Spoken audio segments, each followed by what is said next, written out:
hey, hey. Is that good? Oh, there we go. Hey, come on in the room. Oh, yes, Angela, start singing. Come on in the room.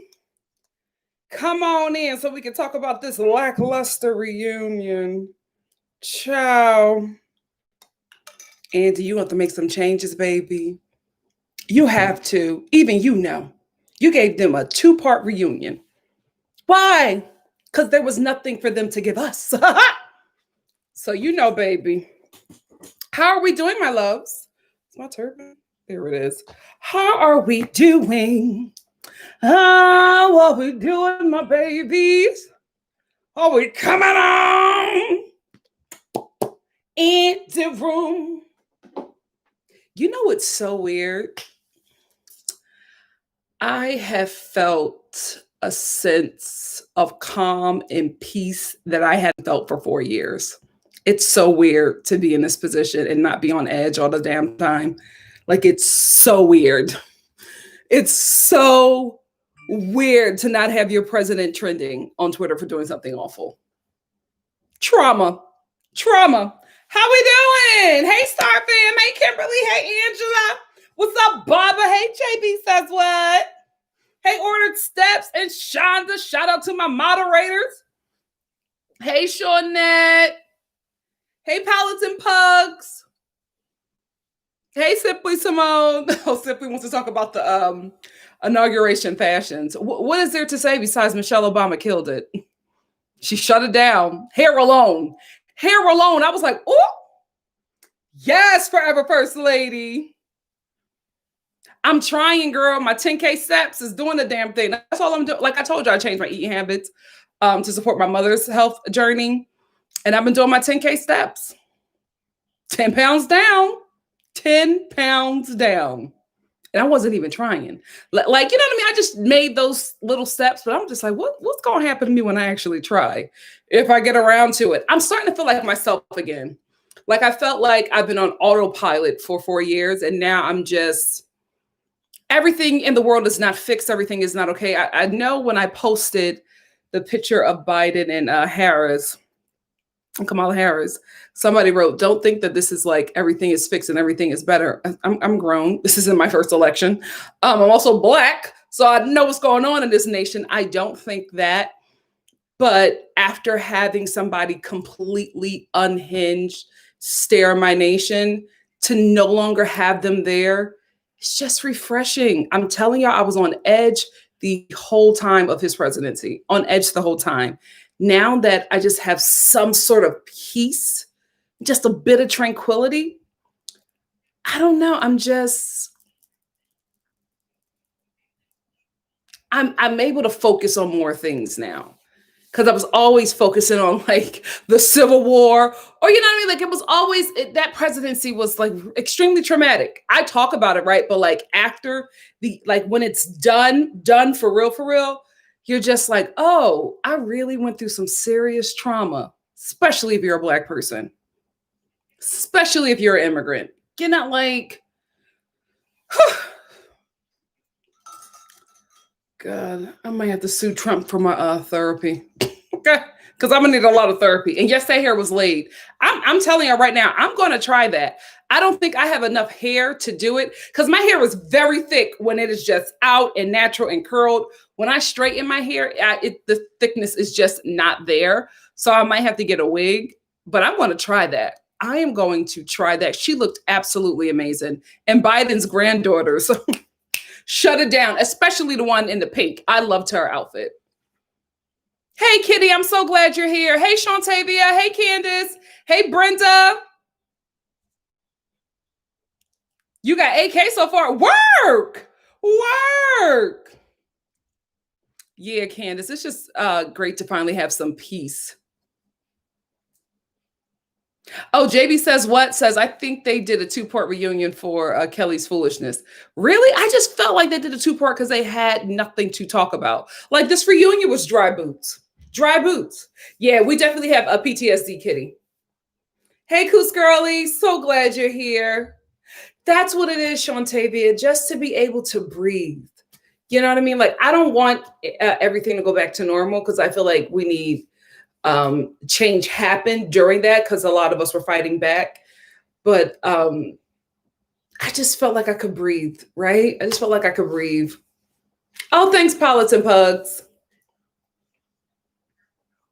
Oh, I'm getting a haircut. Oh, we got a super chat from Mackie. Mackie says, Michelle Obama reminded us she still got it, and she was in charge of the girls. She was dressed in that suit, smelling like a lot of body sun and lotion. She looked amazing. Thank you, Mackie, for the super chat. And guys, we're going to start in about 5 minutes. Hey, F. Usher. Speaking of Usher, can we talk about how people are trying at like every verses, and Keisha Cole and Ashanti, I wanted more. But every verses, there is always some JT stands that tries to get him into the verses community, and they always try to push this narrative where he can go up against Justin Timberlake, where Justin Timberlake can go up against Usher. To that I say, are you dumb? Are you? Usher is in a league of his own. If we're going to talk real, the only pair that could go up against Usher that is male is incarcerated. R. Kelly is his only pair. There's nobody else that can do a versus with Usher. Let's just start right there. There's nobody free.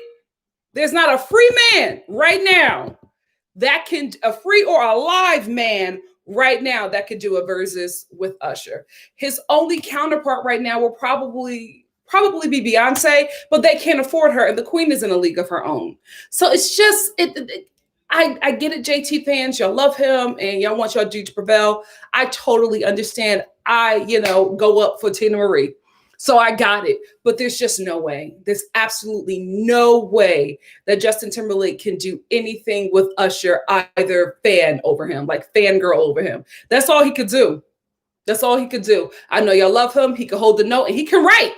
I'm not taking anything away from his talent, but he is not a peer to Usher. Stop. Get the damn vaccine, because something wrong with your mind if you think that Justin Timberlake is a peer to Usher.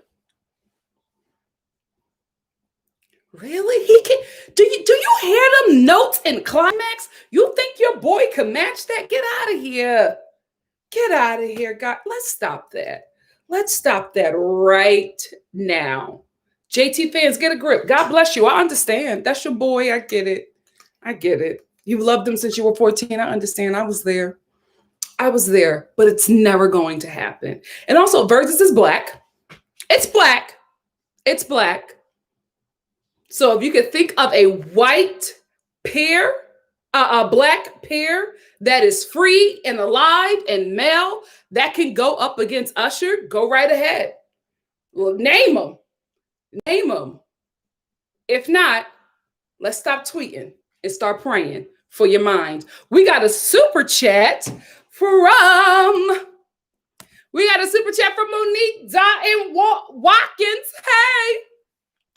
Monique said, holla. Oh, I said holla. I'm black. I'm sorry. Hola from Hawaii. I caught alive. I love listening to you. Reminds me of home. A Dominicana from Brooklyn living in paradise. What's up, sis?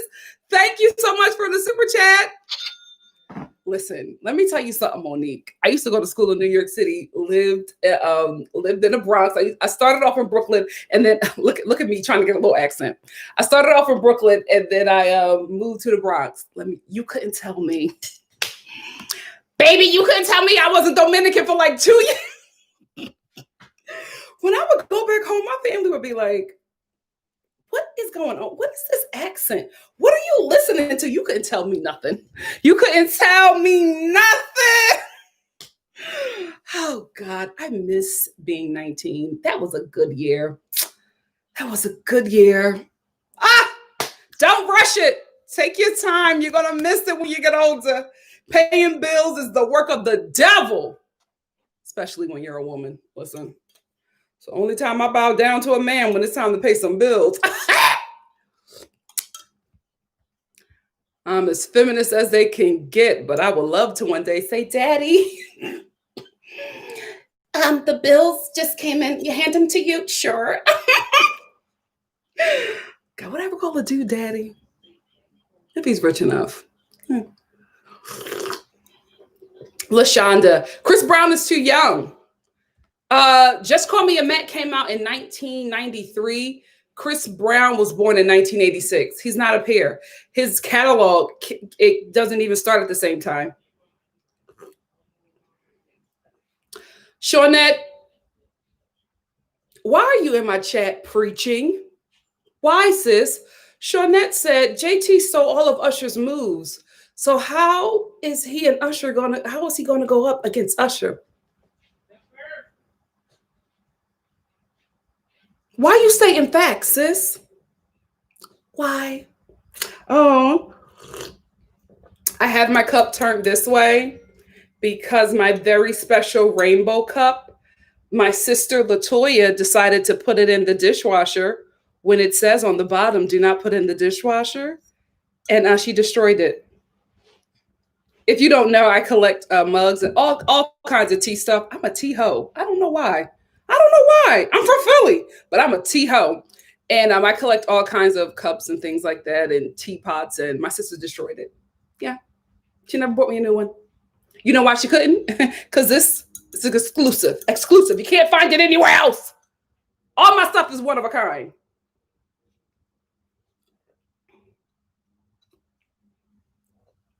Those JT fans only started listening to Usher when he came out with DJ Got Us Falling in Love and Climax. Climax was everywhere. Everywhere. He doesn't, Shantavia. He doesn't have the catalog. He does not have the catalog at all. Listen, I tell my family, do not touch my specialty pots or any of my tea stuff. Listen, she was trying to clean up. Thanks. I can't get mad at her for that, but do not touch my specialty cups. Kitty S said I'm a tea hole too. Yes. What's up, Tony? What's up, Diva Law 888? We're about to get started, my loves. Oh, I'm going to be doing a batch chat on Monday concerning The Bachelor, because, girl, the block is hot. And y'all know I'm not an I told you so girl. But I always say, if you disagree with me, it would be nice of you to come back here and just, maybe delete your comment or add to it with an apology. I know what I'm talking about, bro. I know what I'm talking about. Dale was just like, paradise is coming up. And I want to get a little freaky on that beach. He saw them girls. In Matt's home, at Matt's resort. And he was like, oh, yo, let me get out of this real quick. Anyway, if you are just here for the review, beloveds, it starts right now.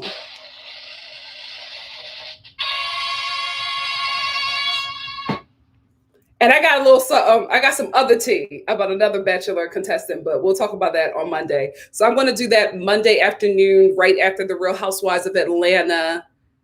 And 90 Day Fiance is Sunday. The Real Housewives of Atlanta batch chat is Monday. And then The Bachelor is on Tuesday. Let's get into this dreadful OC reunion. Gina Luther King ate the girls up. She looked amazing. Dare I say that the best she's ever looked? I feel like that's the best Gina has ever looked. She looked great. All the other ladies, I don't know what apocalyptic prom they were getting dressed to attend, but the looks were just not there. Shannon, I don't know. Listen, Shannon ain't never really killed it in the fashion department, but this poor man's, what's her name?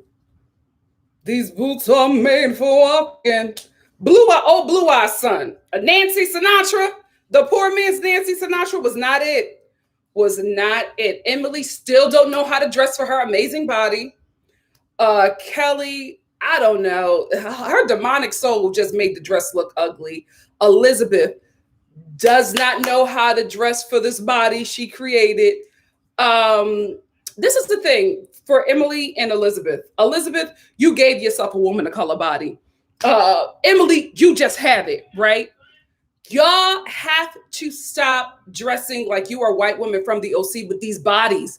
I'm sorry. The clothes, the places, you can't shop the same place as Shannon. It's just not going to work. Your body looks a certain way. You have to shop from designers that caters to curves. You have to, because you got it. You either have it naturally or you bought it. So you have to start dressing a way to make it look right. These outfits just didn't do it for me. It did not do it for me. Maybe y'all need to shop where Gina Luther King shops because she looked cute. She looked really, really cute. Let's be real. The only reason why any of us have tuned into this reunion is because we want to know why, when, and where did Kelly scream, "I'm Black"? I watched the trailer and I was like, wait, what? Y'all are losing your damn minds. Like, people, what is it? What is it about 2020 that just made everybody lose their damn minds? Kelly, there's not going to be any way for you to justify that statement, but I want to tune in. I want to tune in because I want to hear what led up to that and what's the rest of your statement after you say "I'm Black," because I need to know. I do, but I just need to hear it because I know it's going to get dumber. I know it's going to get dumber, and I just have to hear it. I promise you, if Kelly didn't scream, "It's because I'm Black," I would not be reviewing the reunion because the reunion was dreadful. There was nothing there. This would all be Salt Lake City, but I need to know what led up, what happened during, and what happened after Kelly screamed that she was Black. Mom, can you not fight with Lauren while I'm doing a live? Thank you. Pray for me. Pray for me. Please. I lost my train of thought. So let's talk about Shady Andy. I notice Andy does this often to the White Housewives. He comes for their necks and he gets them together. But you know why he does it? Because the White Housewives never give it back to him. The Black ones be like, are we shading today, Miss Andy? Because if you want to go there, we can go there. You know what I mean? The Black Housewives get him together, but them white ones just let him say whatever he wants. Because he looks at Gina, he says, "Hi, Gina." So we finally got our hair right this time. Who are you? And Gina, "Yeah, I finally got it together." Girl, you should have read him for filth. You should have been like, "Yeah, I finally got my hair together. What's going on with yours?" Something. Gina could have said something to him, but the fact that she just took it, I'm like, you only do that to the white ones. You know, Andy. Oh, you know. You know what? Who? Jersey. I think Jersey would give it back to him too. Them broads just built tough. You know what I think it is? Black and Italian men put us through hell. If you want a Black or an Italian man, you gotta learn how to fight. You just because they are just special kind of men. My God, today. Shannon. So we turn real quickly after Andy shades Gina. Everything turns into Shannon's problem with alcohol. And then we hear Gina talking about how Shannon calls her with these frantic conversations. And she's also completely drunk, complaining about her relationship. And a lot of people compare that to what Tamara was talking about at the last reunion, where she was saying that Shannon calls her all kinds of the night, and she's always going through something in any kind of relationship that is always very drastic and exhausting. And she had to take a break. And as soon as she took a break from always being that call for her, Shannon gets upset and says, we see that Shannon is doing the same thing to Gina. Do I think that Shannon has an alcohol problem? I don't know, right? I can't call it. I'm not a medical professional. I don't know if she's an alcoholic. Do I think she has a problem with alcohol? It appears that way from the show, because whenever she does have alcohol, she doesn't know her limits. She doesn't cut it off, and she becomes a very messy, aggressive, angry drunk. I will say, from what I've seen, every season, if Shannon get a little liquor in her, she is going to tear somebody down. Somebody is getting it if they get in the path of crazy Shannon. It just is what it is. So I don't know. I don't know if she does actually have a problem. I know that she was very defensive about it, even when people who love her on the show just like, girl, you got a little issue. Maybe you're not an alcoholic, but you have a little issue. So hopefully she gets that together. Unfortunately for her, Shannon without alcohol is not interesting, right? It's not good reality TV, because I think that's what allows her to be so free with being just so erratic and frantic and just all over the place. The alcohol really helps her loosen up, and it heightens, how she is normally. I think without, those sloppy, drunken moments of her on the show, I don't know what else that she can offer. Unfortunately, she hasn't given us anything that we would rather prefer over this kind of a Shannon. But, she may not be coming back. This show may not be coming back. It's not doing well. Can we also talk about how every time Kelly coughs, everybody in the room goes, and first of all, who coughs like this still at your big age? What grown-up coughs in their hand? Like, she coughed in her hand several times, and I'm like, you gonna wash that hand? You gonna do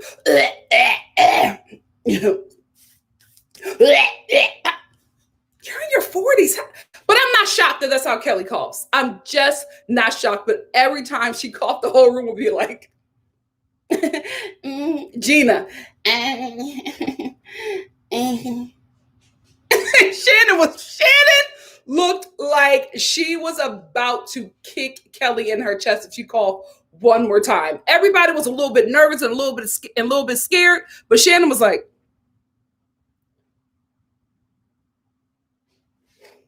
I was like, oh, okay, Shannon. I'm pretty sure they rapid tested everybody before they got to the set. So of course Kelly came up negative if she's there filming the show, but every time she coughed, my God, today, I was actually, where was I at yesterday? Target. And I had my mask on, but there was a thread from my mask that was like irritating my nose. So I actually sneezed in my mask, and there was like a couple in the aisle with me. And as soon as I sneezed, the woman was looking down at something on the aisle, like some kind of food item. And as soon as I sneezed, she was just like, pulled the cart with her man and got out of the aisle. I couldn't do anything but crack up. I was like, you know what?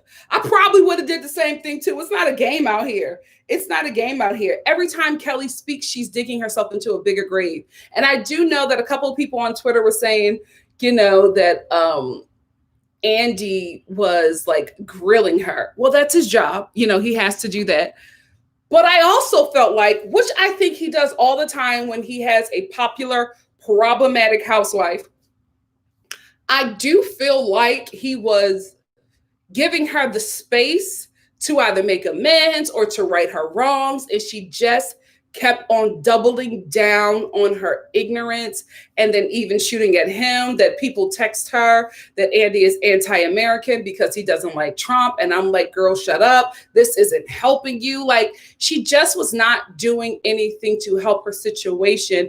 And I think it's just because Kelly does not have the wherewithal. She does not have the knowledge. She's not a smart person, which is why she's able to be led astray so easily, because when there's not a lot up here, it's easier to fill the brain with mush and lies and hate, because there's nothing else holding it. There's no knowledge, there's no experience, there's no education. Like, there's just not a lot there anyway. So you leave space for mess to get in there and to just completely infect your mind. And that's just what has happened to her. Her talking points, the way that she's trying to explain the mess that she was saying, and, my pants, your pants don't protect you from pee.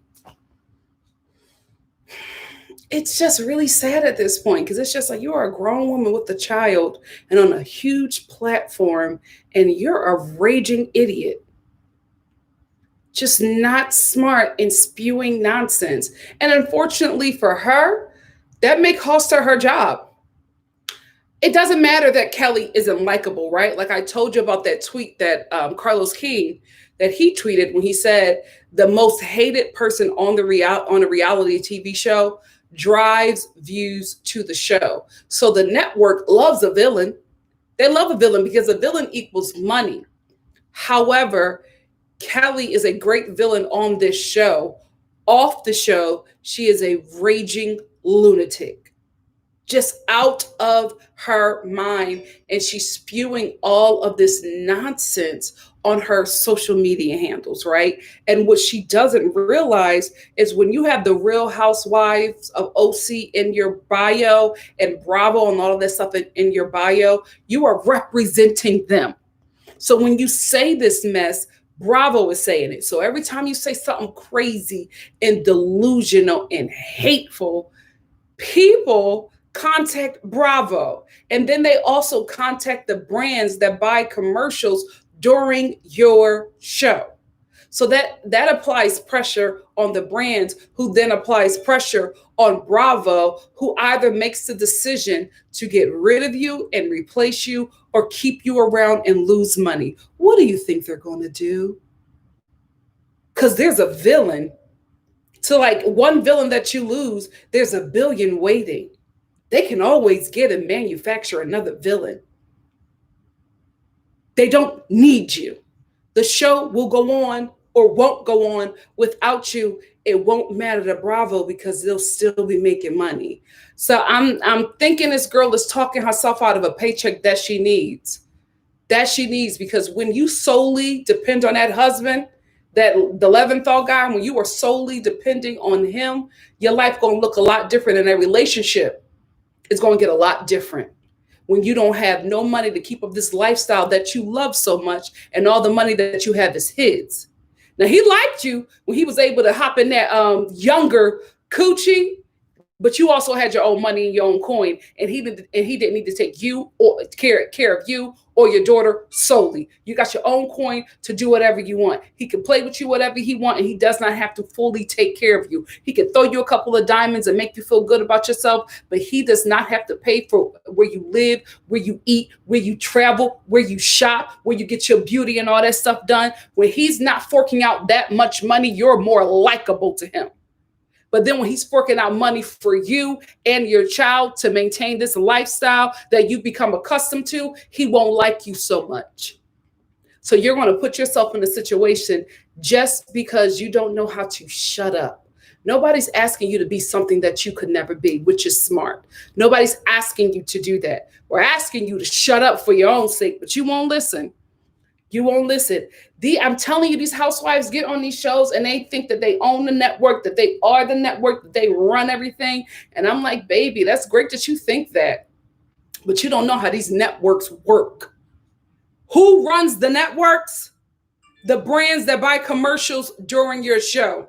That's who they listen to. They don't listen to you. You don't matter. You are replaceable. Unless you have a strong presence like a Nene, you're replaceable. You're replaceable. Bravo's not going to fight for you.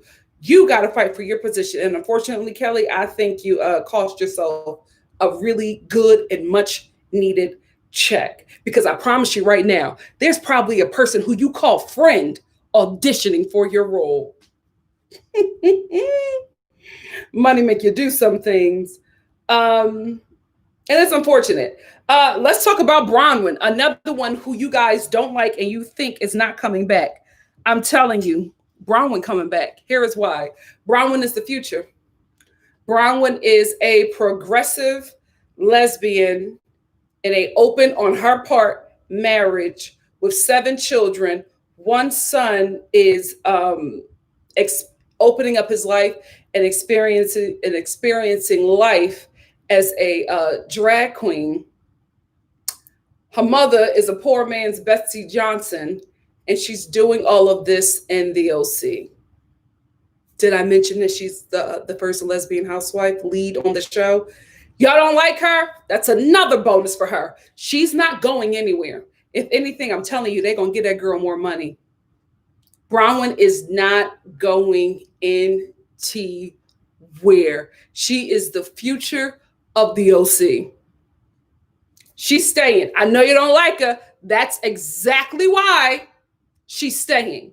Because just like Kenya, whenever the Real Housewives of OC comes on, who's trending? Bronwyn. And she's trending because all of you are writing tweets about how much you hate her, but she's trending. She's not going anywhere. The girl is staying. And she knows that, right?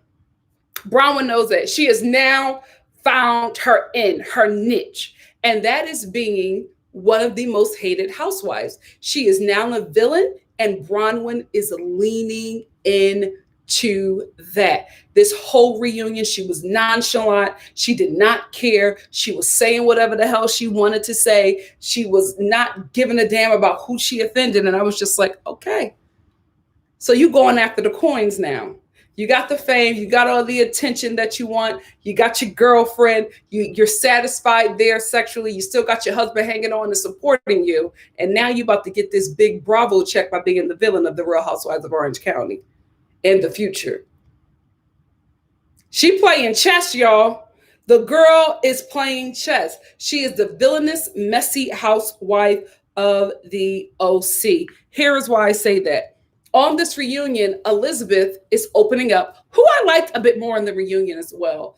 She's opening up about her issues with her ex-husband and how it was just really difficult. She was just like, he changed my life. You know, I've been with this man for 20 years and he gave me a life that I was very, very thankful for. And, you know, I don't miss him, but I did love him at some point. And while she is bearing her heart about her husband and about her, you know, boyfriend who was really weirded out about, you know, conversations that they were having about sex with him on the show, let me just stop right there. What I really think was going on with Elizabeth and her boyfriend, like she said, he comes from a conservative Mexican family, right? So Elizabeth and his boyfriend was banging. They was having sex all up and down that little condo on the beach. However, she doesn't know how to keep up with her lies, right? So probably with her and her man, he probably told her, let's not talk about the fact that we are having premarital sex on this show. So because she already slipped up and said that she was having sex with him after she said she did not have sex with him, she had to make something up. So the something up that she made up was, oh, well, we had sex and then he found out I was married because he's a good conservative Christian, Mexican boy. Because he found out I was married, he stopped having sex with me. That's not what happened. They were having sex.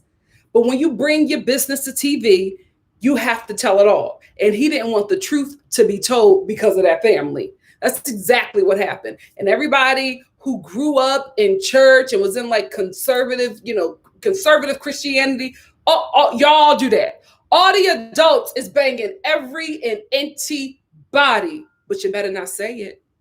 You better not say it. All them grown-ups and them relationships that last more than a year, they banging. I'm telling you right now, all them adults in church from the age of 18 and up are having sex.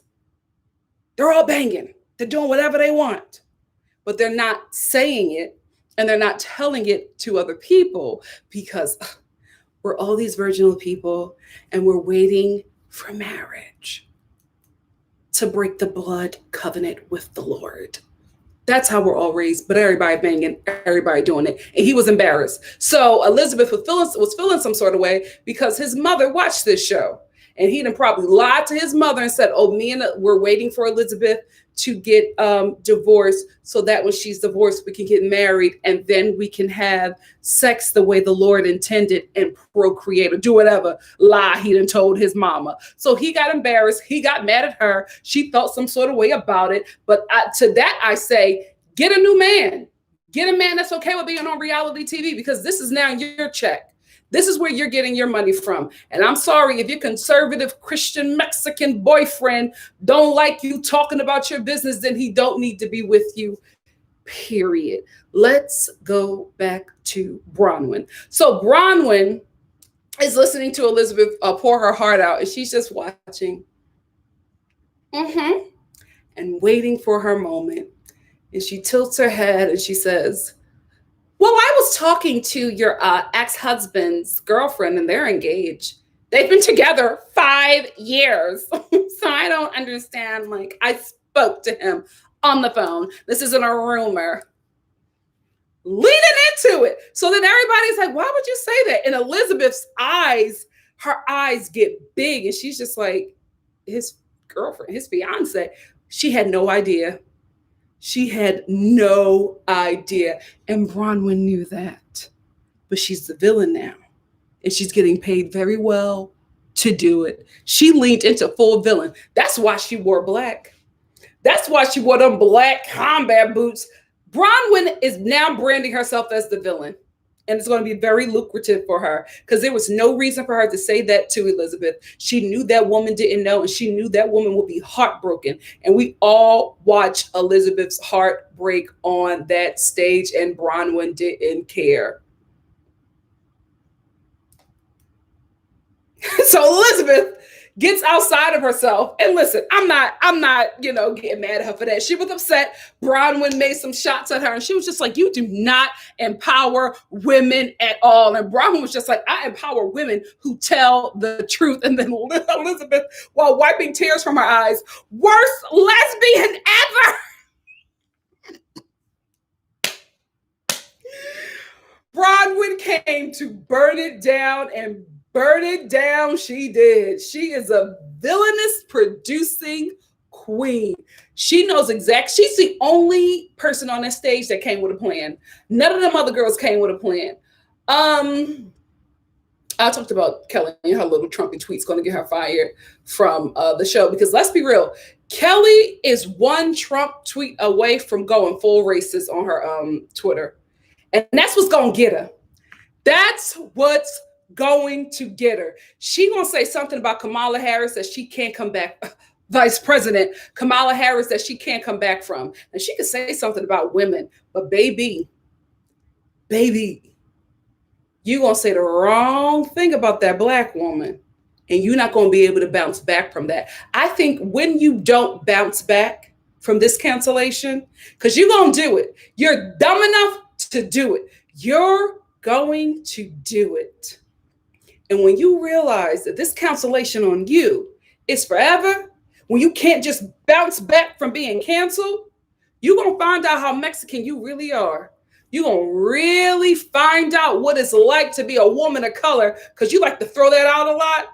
But we all know, even your people know that you don't identify as that. We know the game you're playing, because you jump to Mexican when it's convenient for you. And when you want to say something ignorant, you say, oh, no, I can't be ignorant because I'm Mexican. Oh, honey, please. We know who you identify with, and we know who you walk around this world like. So let's not play that game. But you a tweet away. You a Trumpy tweet away from saying something real racist and canceling your bag. Oh, it's going to happen, because you are residing now, your community. You're residing with that racist, misogynistic Trump Fox community. That's your people, and you're playing with them. And they say all that ignorant stuff because they got coin and they're actually white. They're full-blooded white. So they can say that mess and bounce back maybe a year or two later, throw in a little book deal and come back and redeem themselves. You're not going to be able to do the same things, and you're going to realize the stuff that they say, you can't say. But you're going to find out the hard way. You will tweet away, mama. You will tweet away. Watch it happen. She's too dumb.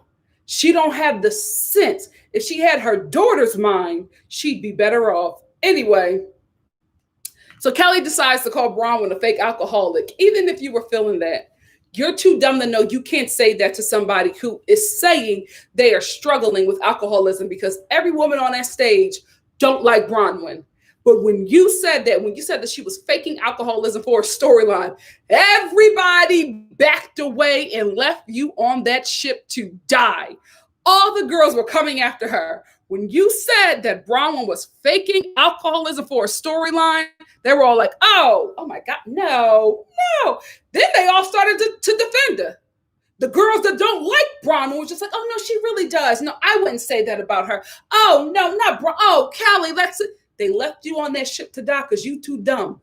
You too dumb to know you can't actually say that. Now, do they all say that about her? Absolutely. Absolutely. They say that about her. And the privacy of their homes. Maybe, in each other's dressing room, maybe on the car ride there, but they're smart enough to know you cannot actually say that on camera. You just so dumb. Good TV, but you're too dumb. You're going to mess up this bag. Because that's when Bronwyn lost it. Now, again, for me, in the beginning, I did say, I was just like, Bronwyn, this doesn't seem real. However, when Bronwyn started revealing that she is a lesbian, I started to see it in a different way. After having known several people who are now out and proud and living their lives, but alcohol for them was a way to suppress a lot of things that they were dealing with, and their sexuality was one of them. And also having children. Constantly, keeping the wife pregnant or keeping yourself pregnant so that you don't have to be intimate with your partner. So it started to be a storyline, not a storyline, but it started to be something that I could actually believe from her when everything was being revealed about her from, Bronwyn. It started to make a bit more sense to me why she kept herself pregnant, why she kept on drinking. And this is the thing, there are functioning alcoholics. I told you about my father. My father's a functioning addict. You would not if to the people who know him, if they would not have known, you would have never thought my dad was an addict. I remember one time I was talking about my father, and he actually came to my job to pick me up. And my manager, I was working at H&M at the time, my manager was just like, oh, your dad is here. And my friend was walking me out because we got off our shift together. And she was like, that's your dad? He's like, well, didn't you tell me that your dad was? I said, yeah, he is. But he's functioning. You know what I mean? There are a lot of people who are functioning addicts. And that is what Bronwyn is. She is somebody who can drink herself under a table, but she is also somebody who can stop drinking while she's pregnant and to stop drinking to breastfeed her child. And as soon as that is done, she can turn it right back on and start that drinking again to suppress what is going on with her. Because when she's breastfeeding, when she's being pregnant, she has the excuse of being pregnant or breastfeeding or being worn out from motherhood to not be intimate with a man or to not have to deal with all the things that comes with being a straight woman. You know what I mean? She doesn't have to fit herself into that box because she has this excuse of pregnancy or breastfeeding or being worn out from motherhood. When she's no longer breastfeeding, when she's no longer pregnant, what is the excuse now for not wanting to have sex with your husband? So let me get drunk and have sex with my husband. Let me do that. But then when she's not drinking, when she's sober, she got to deal with the fact that she's not attracted to men. She loves this man, but she is not attracted to him, and she does not want to have sex with him. So all of that stuff has to come up. This is why we're seeing this Bronwyn that we didn't see before, because the Bronwyn that we met was somebody who was this mother and somebody who was really having a lot of fun and cheers to bad choices. But we didn't know the girl was lit the whole damn time. The whole damn time. But that's how she was able to fake all of that stuff, because she's a functioning addict. People like that exist. I know from my own experience. My friend was like, what? Who? Is that your stepfather? I'm like, oh no, that's him. That's him. Shocked. Even today, nobody will believe that man has been on drugs for 30 plus years. Nobody will believe it. He will probably be a Bronwyn. They'll be like, oh, you are lying. No way. It's for a storyline, because he does not look like it. He does not act like it. You have no idea. Only the people who are close to him know. So, but again, Kelly is too dumb to not walk down that street. So that's another reason why I think she's going to lose her bag. This is the thing. In all honesty, I think that Kelly is unwell. Same way I feel about Jen Shah. I think these two women have some kind of chemical imbalance, and something is missing, or something has become a loose, because the way that they react to things as adults it's not normal. It's just not normal. And for Kelly's sake, it will be wise for her to get the medical attention to her mind that she needs, and whatever drugs that she needs to help her function in society. That's probably something that she needs to do, because guys, we can laugh at this one, we can have a good time, but when you really dial it all back and you look at how she acts in situations, something is not right, because she would do something and snap, and it would be this beast, right? She like releases this beast, and then after it happens, she's just like, oh no, I didn't do that. Oh no, it wasn't like that. Like, she just lives in a different reality, and I don't think she's willfully doing that. I don't think the reality that she's living in is something that she's aware of. I think that she has a world that she lives in, and she sees things a certain way, and it's not a choice for her to do that. It's just how her brain processes situations, and everybody is looking at her like, no, this is red. This box is red, Kelly. And Kelly is like, no, it's orange. The box, no, it's, and she actually believes that. There's something not quite right. Again, that makes good reality TV, but in reality, it doesn't work. And that's where she's struggling the most in reality. Off the cameras, life is a mess. On camera, it's great. Like, this is good for TV, because we're watching for entertainment. We're watching a TV show. In real life, that stuff don't fly. So that is her issue. And I hope, honestly, I hope her and Shannon get the help that they need.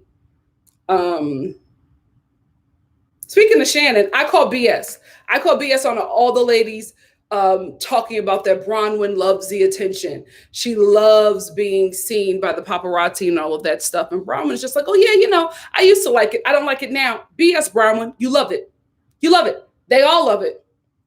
Because let's be real, aside from Gina, a lot of these ladies already had money. So you didn't need the cameras. But why are you on TV? Because you like to be seen. You like the fame and the attention that comes with it. If you're somebody who is not an artist, like, this is not your craft, this is not what you love to do, you just want to be on camera because you want fame and you want attention, that is totally different than wanting to perform your art to people and feel appreciated. You know what I mean? Wanting people to love your art. These reality TV people are not actors.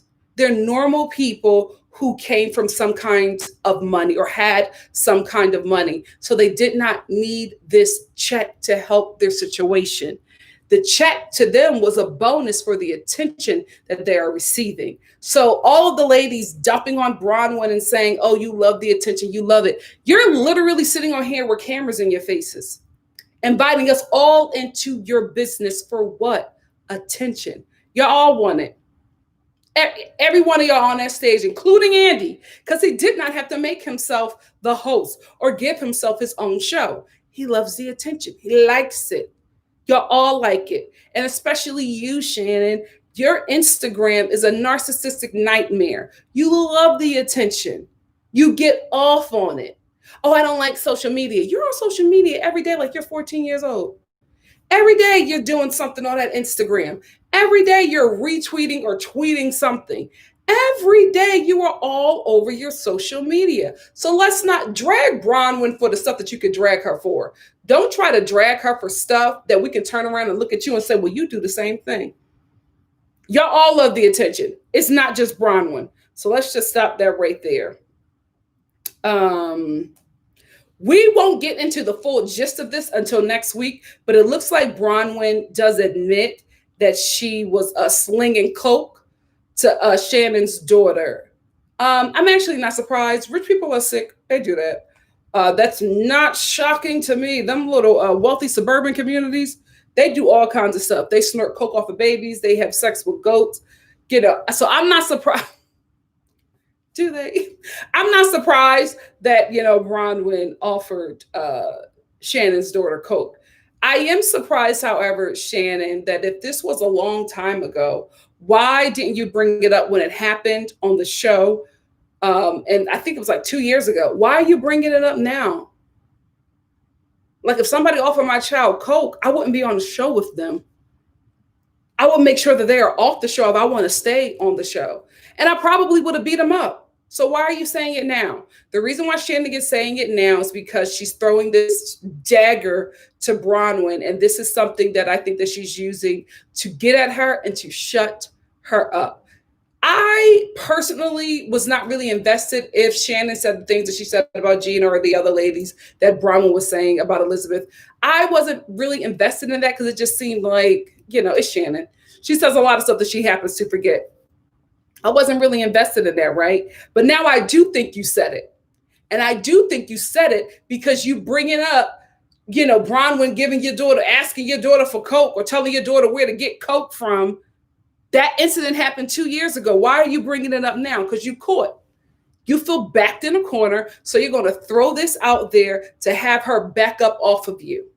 But I hope Bronwyn, the villain, doubles down on you. I do think next week that Bronwyn is going to say she was in her addiction, so that's when she did it. It's an excuse that I happen to believe, but I also know that coke flows in those communities very well. Very well. Coke has been brought up a lot on this show, and they all act like they don't do it, but it's just like, come on, ladies. Y'all doing some coke. All of them do coke. All of them. There is nobody on any of these housewife shows that don't do coke.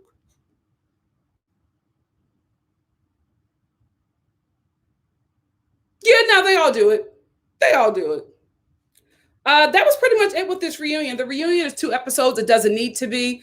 There wasn't a lot that happened on this episode. I tried to make it as interesting as I could. Basically, the show is basura. It's trash. It needs to go. If it doesn't go, then Andy needs to recast. I will tell you who I think should be on the next season of The Real Housewives of Orange County if they bring it back. But we'll discuss that next week when I talk about part 2 of this reunion. Now we are going to take 10 minutes to talk about Orange County, and then we're going to get into Salt Lake City.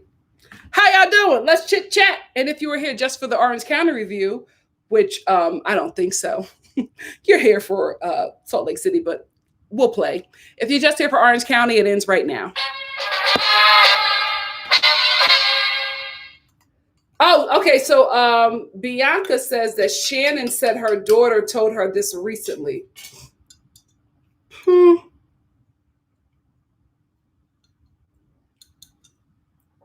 I don't know if I believe anything that Shannon says. I agree, Shantavia. I think Shannon is doing damage control as well. Conor McGregor says, I have a feeling it was weed and not cocaine. I think it was coke. Bronwyn's mama give me weed. Bronwyn give me cocaine.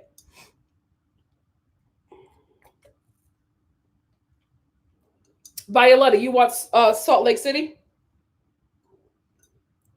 Because that's who we're going to get into.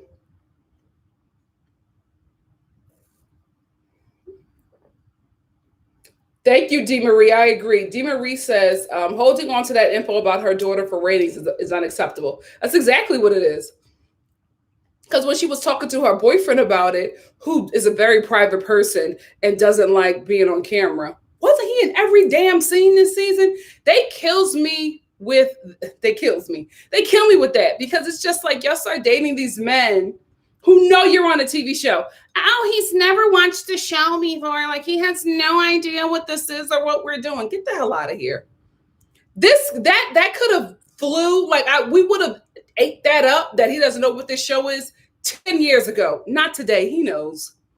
He knows. And he likes being on camera. He was in every damn scene you were in, honey. He didn't have to show up to them film dinners. I understand when you guys were living there and you were doing your own little iPhone footage, but he was showing up to every dinner, every event. But he's a private man that doesn't like being on TV.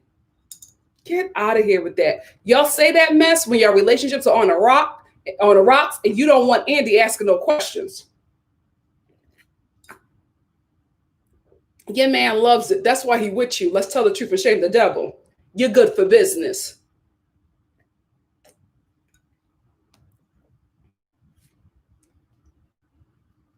Yeah, D, she definitely lives in an alternate reality.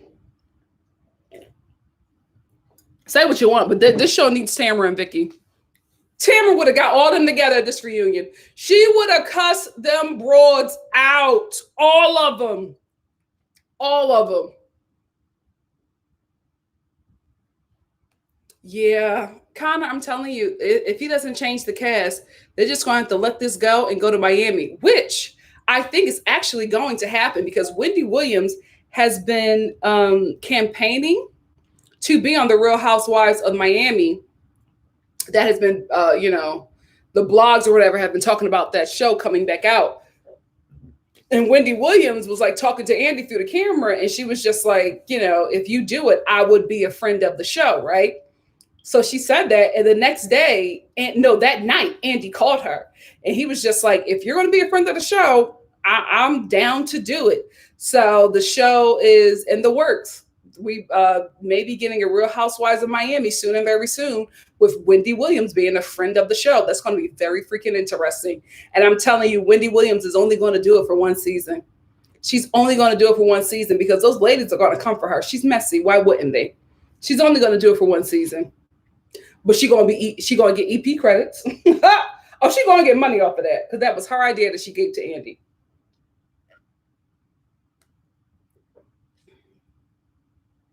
Yeah, I think Tamara she has to come back.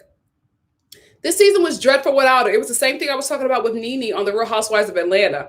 When you remove the big personalities, the leads of shows like that, although it's an ensemble cast, there's always an obvious lead. When you remove that person that drew so much energy out of the room for the show from the cast, when you remove that person, you are able to see how weak the rest of the ensemble is without that person. This has happened on Atlanta. It's happening currently. And it happened with the Real Housewives of Orange County. They are weak without those chaotic leads. It is what it is. Love them or hate them. They really knew how to steer this boat on Orange County.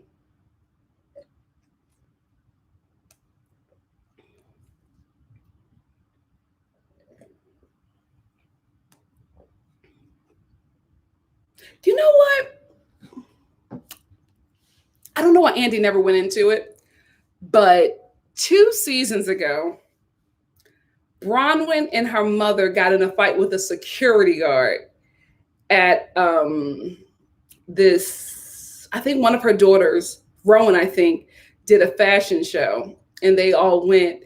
And the mother was trying to go backstage. The security guard didn't know who she was, didn't know that she was filming a show, but he has to protect what's going on backstage. So he wouldn't let her go backstage. And she was just trying to go to the restroom. But he said, no, you can't go back there. So she starts going off on him. And then the lady who owns, this fashion show gets involved and they start going off on her.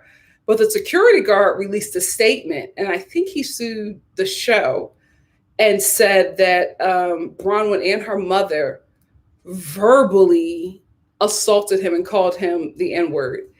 And I'm telling you guys, when I watch what footage we had, what footage that the show showed us, I knew something like that happened. The way Bronwyn and her mother was in that man's face, ain't no way that ain't fly out neither one of their mouths. That mother was enraged. She was just like, how dare you touch me? Who do you think you are? You mean to tell me she didn't call that man the N-word? I'm telling you. I was just like, oh, she did that. And that was before I saw the statement from the security guard. That is before I saw the statement. This was never brought up on the reunion. Poor hosting, Andy. You do not give it to the white housewives the same way you give it to the black ones. It's something like that. But you know what? Let me take that back. Because Candace has homophobic tweets that you don't address. So I don't know. I do not know. He picks and chooses who he'll go after. I think he's letting Bronwyn slide since she's going to be the future of OC, but baby, right is right and wrong is wrong. You got to call that stuff out. Oh, Connor said Shannon said on Instagram that it wasn't coke. Okay.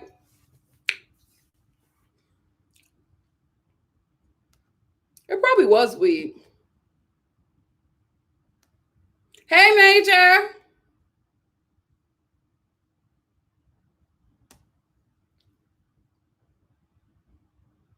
Oh yeah, I definitely, Josh. Oh, I definitely believe that security guard. Candace Reynolds said Kelly was in the fight too. Well, there you have it. Her mother, though, guys, do y'all remember the way the mother was talking to that security guard? She just couldn't believe it. How dare you touch me? Who are you? She was in his face and looking that man up and down like he was short.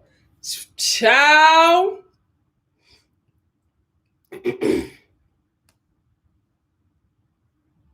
See, the thing about it is, guys, y'all think that Bronwyn is going to get cut because y'all don't like her. That's going to keep her. If Bronwyn was boring, she would be gone. But the fact that you guys hate her so much, she trends on Twitter. I'm telling you, it's the Kenya effect. I know there are a lot of people who are always surprised that Kenya comes back every season because y'all make her trend. She's trending on social media. You guys are watching the show because you dislike her. Especially, and when you don't like her, you especially tune in because you want to see her life fall apart. Y'all love last season with Mark getting her together. Y'all strongly dislike Bronwyn, and y'all are strongly disliking her into a bigger check. Stay woke. Conor McGregor said, who would Wendy be a friend for? Well, she said Wendy's whole family lives in Miami. Her son is there. Her child and brother is there. Her sister is there. Her niece and nephew are there. Her father is there now. So she really, goes from New York and Miami back and forth, back and forth, back and forth. And she was saying, I filmed this show Monday through Friday and Monday through Thursday. And Thursday after my second show, I fly home to Miami to be with my family from Thursday to Monday. So she was just like, I can fly in every week and film something. And I'm friends with tons of people down in Miami. So she could, she'll probably give him some people that she's friends of to help with the casting there. Thank you, Shonda. I think Wendy would just do a year and that will be it.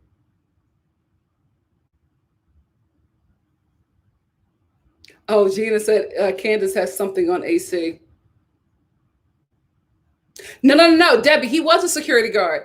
Remember the lady, Debbie, you can't tell me nothing about this episode. This was my favorite episode. Remember the lady who was the host?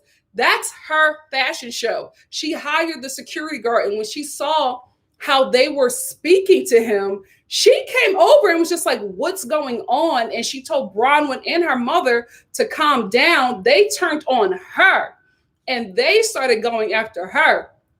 And remember, after that happened, she had the microphone and she was walking around and she was just like, oh, okay, guys, we finally got, the issues that we were having with some people. We got it together now. So we won't be having issues because unlike some people, we know how to keep it classy here. And if you can't be classy like the rest of us, you can leave. Do you remember that? She read Bronwyn and her family to their face. That's why Bronwyn got in that car and was so mad. Nobody F's with my children. Nobody F with your children. Your mother called that man the N-word. He was about to body slam that woman. That's what happened. See, the girls, they don't do the digging like they need to because all they had to do was bring that up on a reunion. If you really don't like Bronwyn, you want to end her, bring that up. Shoot, if they was gravy, if they knew how this reality TV show thing goes, I would have had a dinner party and invited the security guard. I would have been like, and here's my friend Jerome. You know him, Bronwyn. Jerome, do you have something to tell us? Mm-hmm. Tell it to the whole group. You know what? Better yet, here's a microphone. Y'all don't know how to play this. Oh, Angela said Monica had him on All About the Tea. Don't know who that is, but it sounds juicy. And he confirmed that that's what he was called. I believe that man, guys, because when I was watching it, I was just like, oh, she getting real close. And we know when y'all about to get real close to crossing that line. We know.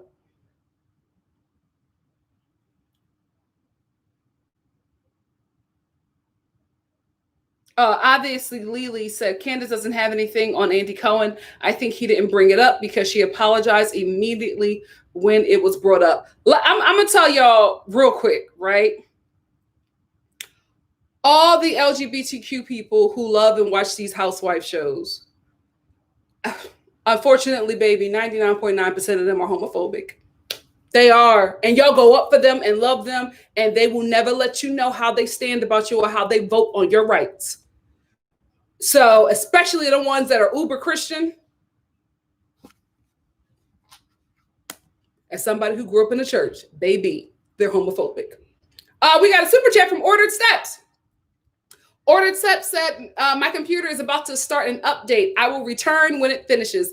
Love, Nikki. Make sure that you check your P.O. box. See everyone in a few. Thank you so much for the super chat, Ordered Steps. I will be checking my P.O. box tomorrow. Thank you so very much. That's on the way on the trail that I use to do my 10K steps a day. Are y'all keeping it up? I hope so. I hope so. You know what, Bianca, let's talk about that real quick before we get into Salt Lake City. Oh, he spoke about it last week, Rocky. Oh, he was hosting a fashion show? I'm so confused by that. Then who was the host? Because they made him seem like he was security. Who was that white lady then? I think, was she white or Mexican? Or was she a white Latina? Yo, who was it that was hosting it? Remember the lady? She had the fake weave ponytail. She got into it with Bronwyn and her mother. I gotta watch that clip. Thank you, Rocky. Before we get into it, JoJo Siwa. I hope I'm pronouncing her name right, but if y'all parents, y'all kids love her. Just came out as gay. To the world. Okay. Because I'm gonna be real with you, JoJo. Aunt Nikki knew. Aunt Nikki knew since Dance Moms, baby. Aunt Nikki knew, but I'm glad that you are able to live in your truth and be open and honest about it. And I just want to say this to the parents who go up for her, whose kids love her. I don't think I would have anybody here. Like, why would you be subscribed to me if you thought differently? But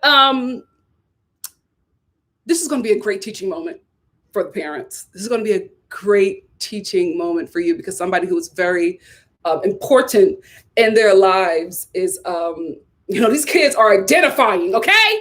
Back in the day, the kids weren't identifying. I mean, I went to performing arts school, so we had a lot of gay and trans kids, but that was unheard of. But I went to a performing arts school, so it was just like, all the ballerinas were gay. We got it. But that was my experience from a special alternative kind of school, right? But we know back in the day, the kids weren't naming it at this age, especially, as like a young 16-year-old. They weren't naming it. The kids today are naming it and they telling you what it is. Okay. So I just feel like parents, this is a great teaching moment. If you haven't already had the conversation with your kids, have it now because JoJo came out. But that baby gonna be out.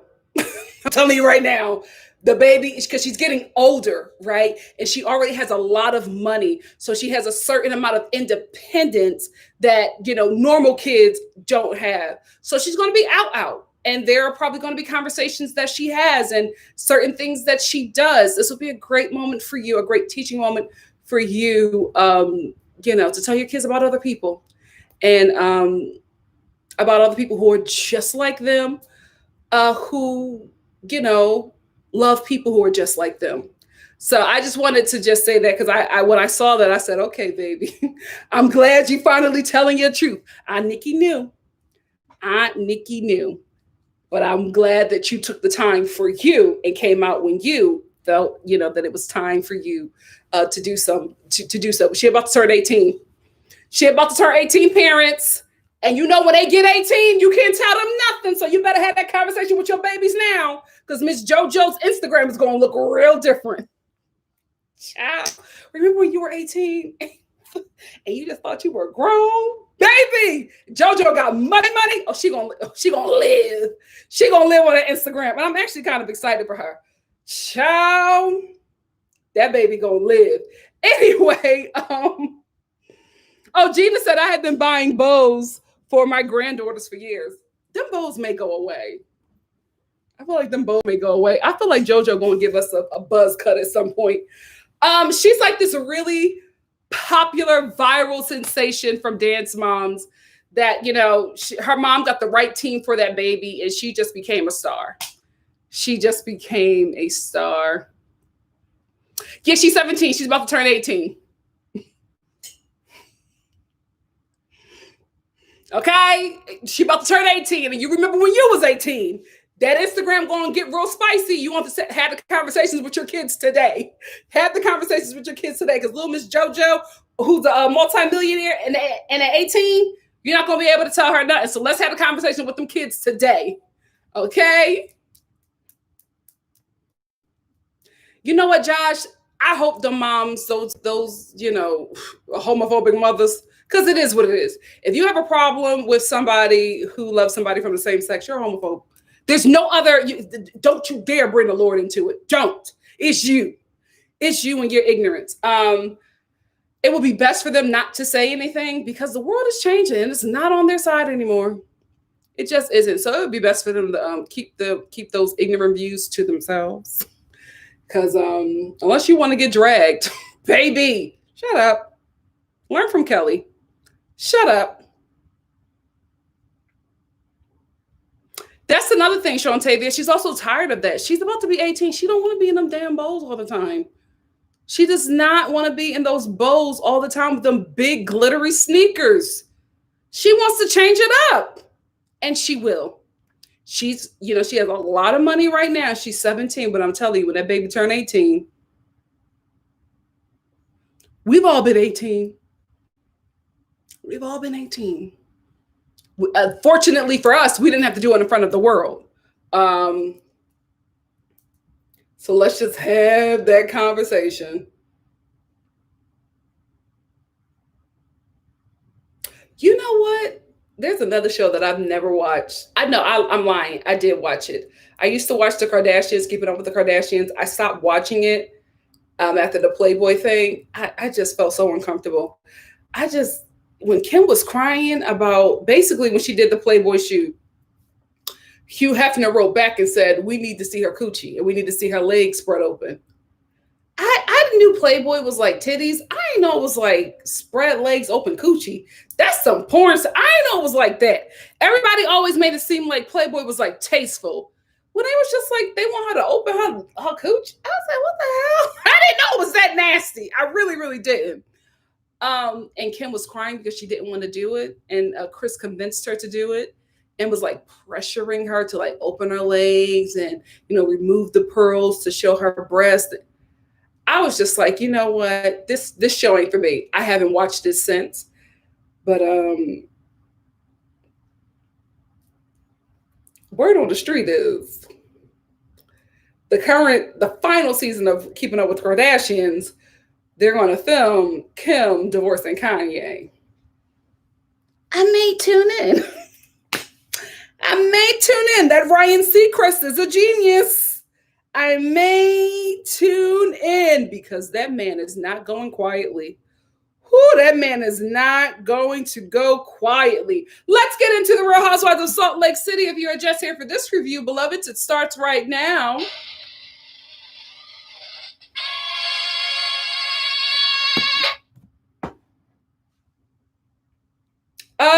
Remember when we all loved Brooks? My, how the times have changed. He got annoying real quick. Didn't Brooks get annoying? Remember, I was so excited for him and we just loved him. And it was too much. It's too much of, oh my goodness. Did she really do that?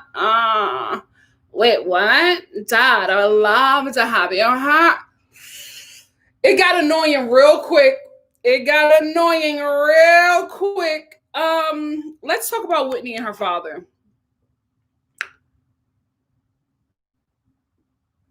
In all honesty, having a parent who's an addict robs you of your childhood because you have to grow up instantly because you end up being the parent that's taking care of your addict parent. Like your addict parent becomes the child and you have to become the parent. It's you're like mourning two losses when you are the child of an addict. You're mourning your childhood.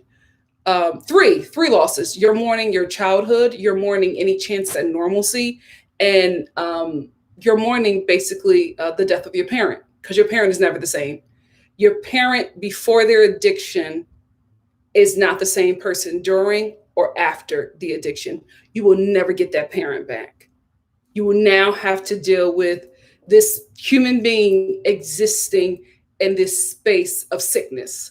And I just feel bad for Whitney. It's very hard watching her because I'm living the same life, right? So it's just very difficult seeing her go through, what I go through every day. And watching her have this dinner with her father and seeing her and her siblings sitting there speaking to him as if they're the parents. And the dad is like, I'm going to make you guys proud of me. Thank you for supporting me. It's such a horrible life. No other way to explain it. It's a horrible life. It really, really is because, like I said, it's a death. It really, really is. Having a parent who's an addict is a death. And it's just so sad watching it. It really, really is because she's always going to be there for her dad. She loves him. She's never going to let him go back to that. She's always going to live in fear that he will do something to harm himself. She's always going to live with this weight on her shoulders concerning her dad. And it's just, I'm so glad that she's opening up and showing, giving, showing this part of her life because like myself, there are people who can relate to that. It's just, it's so sad to watch. It really, really is. Cause I'm like, girl,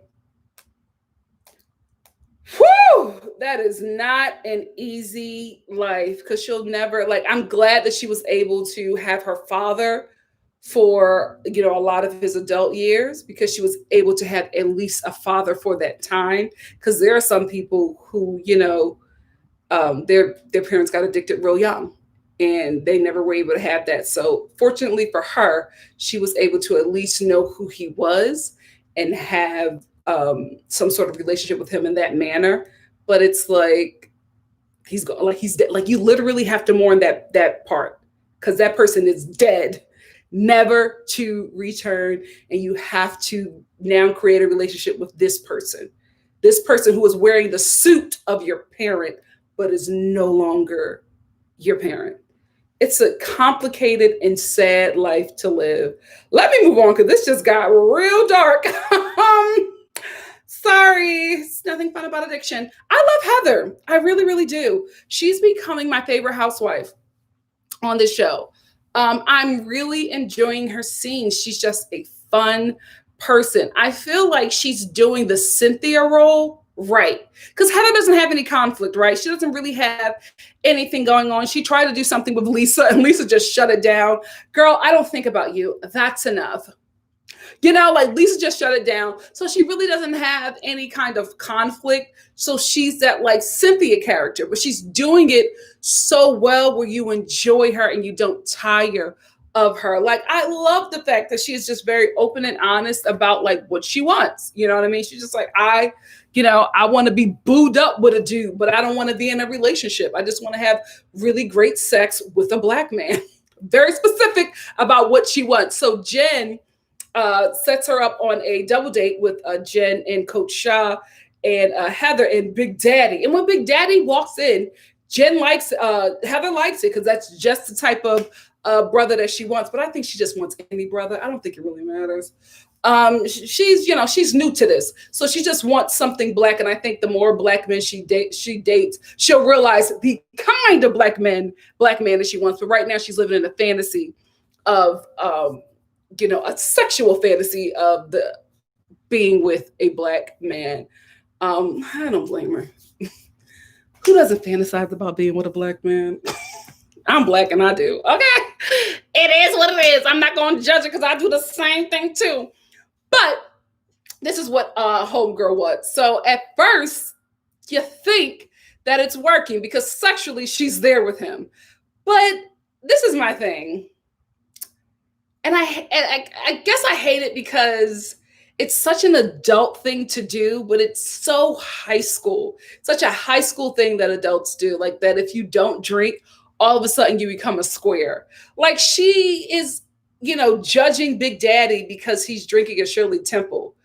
You don't know if that man, one, just doesn't drink, two, can't drink, or three, is an alcoholic and, does not want to drink. Like it's his choice not to drink. Some people have issues with alcohol, so they decide to not drink. Some people are allergic to alcohol, so they do not drink.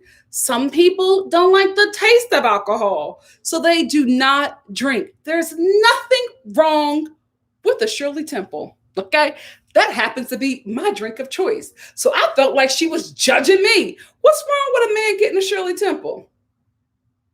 I did not think that anything was wrong with that, but she felt a little way about it. I'm like, first of all, you're a Mormon.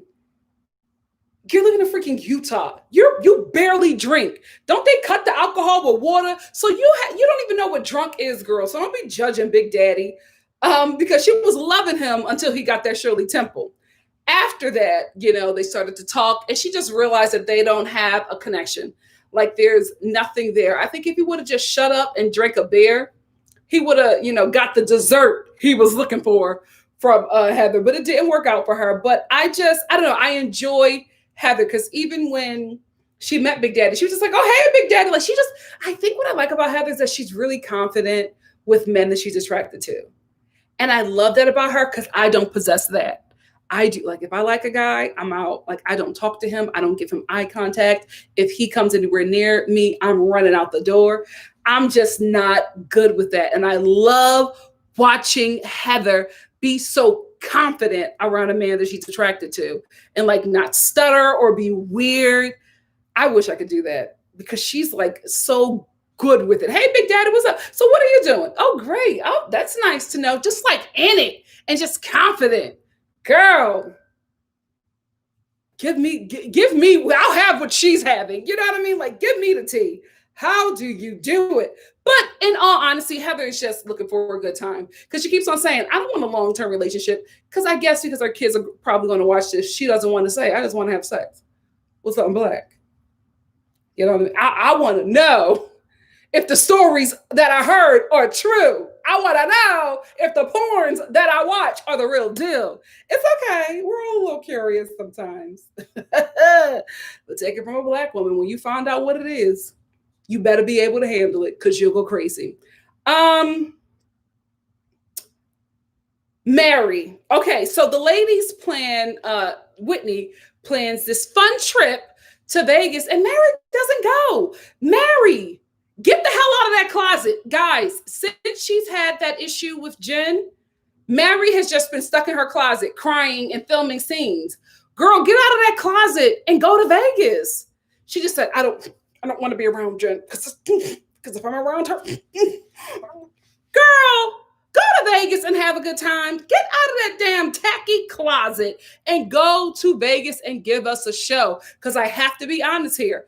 I'm not a fan of Mary, but the girls are dry boots without Wacky Mary. They just really are. They're not interesting without her. And without her, like I said, when you got a strong character like this and they're not, playing with the ensemble, you see how dry everybody else is without this certain character mixing it up, right? Like without Mary, you see how nasty Jen is, right? You see how boring the Merediths are. Like the only two people who have become more interesting to me without the presence of Mary have been Heather and Whitney. And I like when they're all together. So I'm thinking what's is probably going to happen next season is that Mary's going to like officially be like a full-time cast member. Like, because y'all know the switch that happened earlier in the season.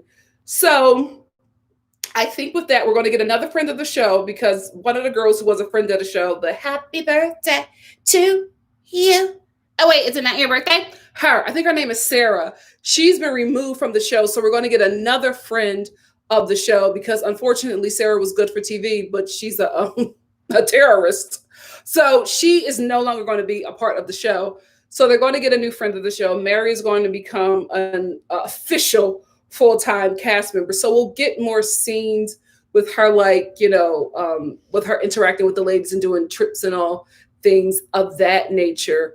But I think what's probably going to happen next season because of how the dynamics are playing out this season, I think it's going to be Heather, Mary, and Whitney, who are going to be a little clique. And I think Jen Shah is going to be somewhere in the middle. And the Merediths, of course, are going to link up. And then the friend of the show. I think if anything, Jen might bring in the friend of the show to the show because it seems like she's probably going to be the only one on the outs because she has literally fought with everybody and a lot of them aren't feeling her. And we're getting closer to the end of the season. So that might be the dynamic next season. And I'm actually here for it. But I'm so mad that she didn't go on that trip. I'm so mad because I think she would have added a lot of fun and wackiness to that trip, which was needed. So while they're in Vegas, Jen takes Heather on a shopping trip, a private shopping trip, because she wanted to make up she wanted to basically, like, you know, apologize to her for that double date with Big Daddy going just not the way Heather wanted it to end, because Heather wanted to end it with, you know, some mandingo peen, and it didn't happen. So she is trying to apologize to her by giving her this private shopping spree.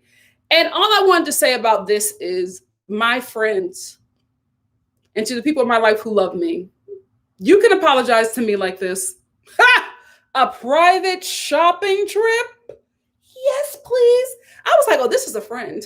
Although I think that Jen is unwell, she knows how to apologize to a friend, because I love that. I was just like, I would love this. I would love for somebody to do this for me, because they were having a really good time until we'll get to that. Let's talk about the awkwardness of this race car driving that Whitney and the Merediths were doing. So Whitney and the Merediths are not talking because Whitney got really drunk at Jen's party for her husband and was trying to talk about Mary, but ended up talking about the Merediths, and it just did not go well for her. So she's trying to like talk to them at this race trip, this drag racing thing that she did in Vegas, which also looked fun. I was like, I might want to do that when I'm in Vegas. And I think like after the pandemic, it's going to be dirt cheap. So I'm into it. But she tried to, like, you know, make up to them. Unfortunately for Whitney, you cannot take on the Merediths by yourself. Maybe separate, you could have had this conversation, but they were like finishing each other's sentences. And it was just like, they have become this force that's unnecessary. It's all like, nobody speaks for me. Yeah, nobody speaks for me. I was upset. Yeah, me too. I didn't think that what you did was right. It was totally unfair. Like, they were just bam, bam, bam, bam, bam. And poor Whitney, well, I just wanted to say sorry because I was wrong. Like, she could not compete with the Merediths. And this is the first time, like, I call them the Merediths because, you know, can you really tell them apart? But this was the first time I saw them work as like one entity. And it was disturbing because I'm like, at your big age, you still like this? What are they reminded me of, what's their name? Flotsam and Jetsam? Those eels, they reminded me of the eels from The Little Mermaid. And I was just like, y'all got to fix this. I don't think this is going to be cute for much longer. But they eventually accepted her apology and, just decided to move on because, for one, I don't think that Whitney could take them on. And two, I don't think that they felt like she was a formidable foe. So they were just like, girl, this is wasted energy. We could really use this act on somebody else that we think is worthy of the dragging. So let's move on. And they decide to move on for now, because we know next week is going to be some more drama. So anyway, the ladies move on from that. And then we get back to Jen and Heather at the shopping spree, at the shopping trip. So they seem to be having a really good time, but all of a sudden Jen is now re-angry at Whitney about her husband's party, about Whitney ruining her husband's party. Was Whitney drunk at Jen's husband's party? Yes.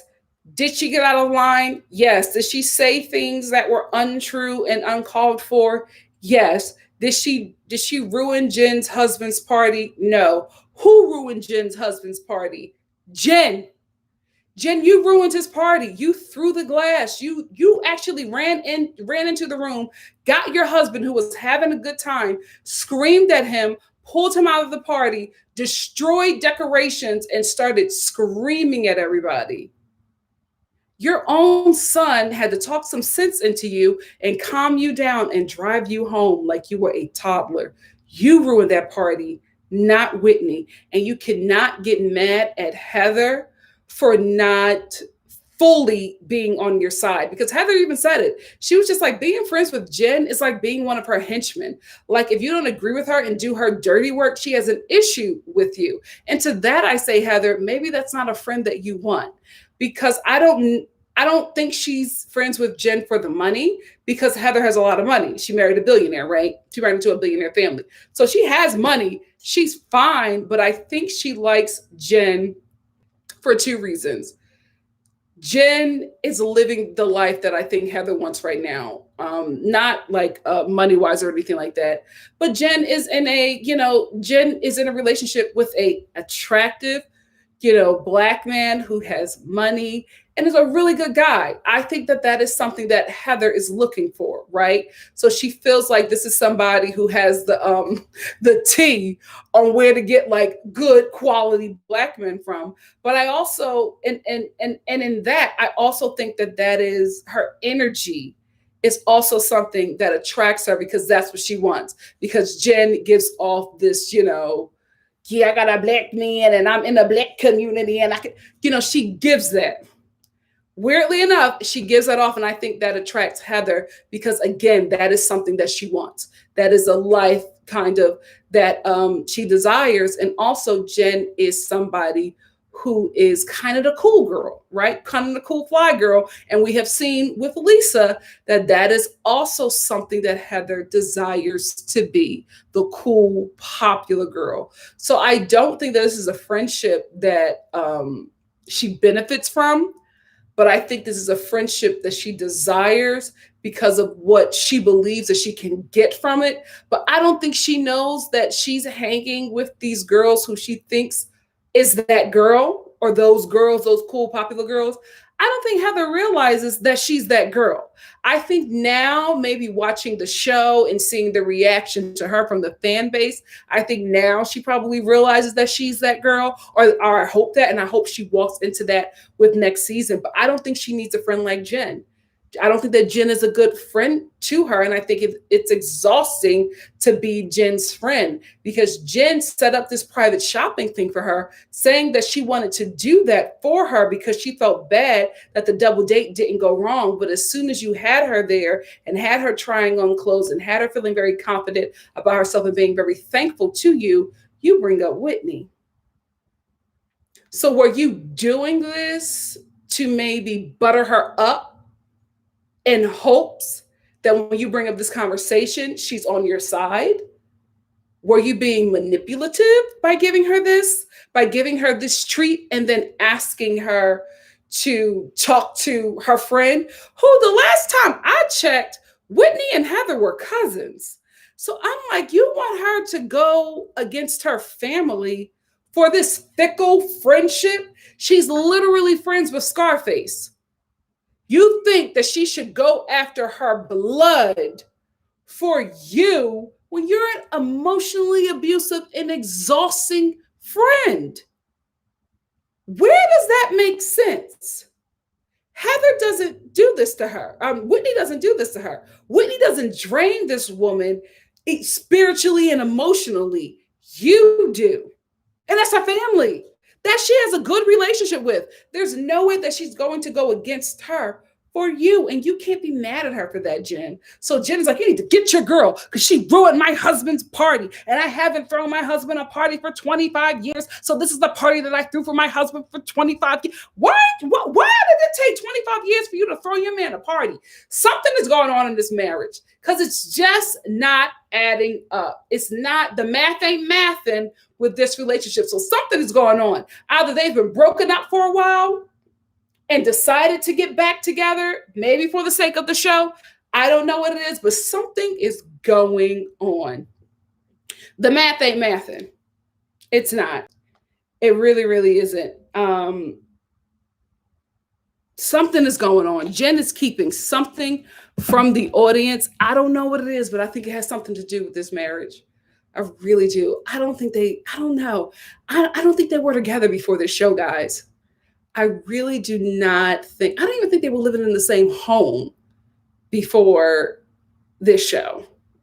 That's what I'm getting. I could be wrong, but something isn't adding up with this marriage. So anyway, next week, I think they're going to have a sit down with maybe somebody. I don't know if it's a therapist or a reader. I don't know, but it's somebody who is going to get to the bottom of what's going on in this friendship. And it seems like all of the ladies have a problem with Jen. And why wouldn't they? Because the way she aggressively goes after these women, like the preview from the dinner where she's screaming at them, telling them to shut up, jumping in Meredith's face. Again, she keeps on getting in Meredith's face like this, like she gonna do something to her and shut the F up. And I'm like, you're doing that on the right show.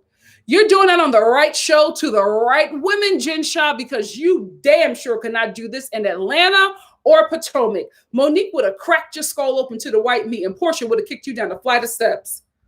You doing that with the right people and on the right show, girl. Anyway, that's all I wanted to talk about with this review. And if you are just here for the Real Housewives of Salt Lake City review, it ends right now. Let's get into the chit chatter. Yeah, Bria, she can't take accountability for her own actions. And she's good and grown with 2 kids. I don't know what's going on with her. Maybe this does still have something to do with her father because she is still mourning that, guys. Like, that's fresh. That is fresh to her. And when you lose a parent, I'm not saying I know what that's like. I personally, but I did see my mother go through that with my grandmother. And I'm telling you, that heartbreak, my mother we thought we was going to lose her. Like, it's not a game. So maybe that's what she's dealing with, but you just can't beat up on everybody and think that everybody is still going to be there for you. Gina said, Coach Shaw only wanted the shrimp poor boy from Popeyes. He would have been happy with that. You gave him this whole party that he was having a great time at, then you destroyed it. And you wonder why he left for 4 days. Yeah, the next episode looks good. Bree, you think he has a side chick? I think he has a home that he goes to when he needs to get away from her and when she has these episodes. And I think he takes his kids with him too. I don't think that Jen as well. I think Jen, like I talked about Kelly, I think that something is going on. I don't think she has a chemical imbalance. I'm thinking maybe she, needs to get help for dealing with the loss of her parent, her father. But I don't think that she normally behaves this way. Because Heather did say that this is like, because she said it on Watch What Happens Live, that this is Jen but it's like a magnified version. And some people thought it was for the cameras, like I did. I thought it was for the cameras as well, but her breakdowns, I'm like, something else is happening. Something else is happening here. So I don't know if she was losing her father the same time her marriage was breaking up. Maybe that's what it is. But there's something going on with Jen that she's not telling us. And it comes up sometimes, but it's never really fully explained. It's always about the loss of her father and Coach Shah not being there for her. Because I'm like, the way he loves this woman, I feel like he would have been there for her father's funeral, unless they weren't on good terms, unless she told him she didn't want him to come. Something else is going on. Baba said that furniture disappears real quick. I'm telling you. And somebody, being real petty, probably Bronwyn, looked up her home, and it wasn't actually the chalet, the ski chalet where they live, is a rental. There's nothing wrong with renting, but it appears that it was rented for the show to film there, which made sense to me because they never have furniture. They never have furniture, and the furniture that we did see was that IKEA bookshelf, that IKEA bookshelf case thing that they were using as a place to store her purses and shoes. Something is going on. Something is going on. L Boogie said 25 years, did they maybe not have the money they claimed to have and couldn't afford her lavish parties? I don't think you need a lot of money to have like even a lavish party, right? I just think she didn't have a party for him. Like she didn't celebrate him in 25 years. I'm kind of thinking they were off and on because remember, he was also a football player. You know what I mean? So he probably was living a little foul until he got injured and had to, make a different career for himself.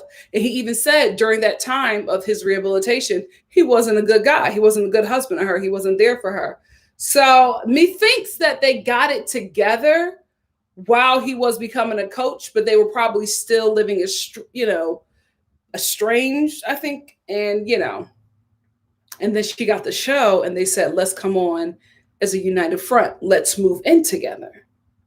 Something ain't adding up. Something is not adding up. I'm going to try this again.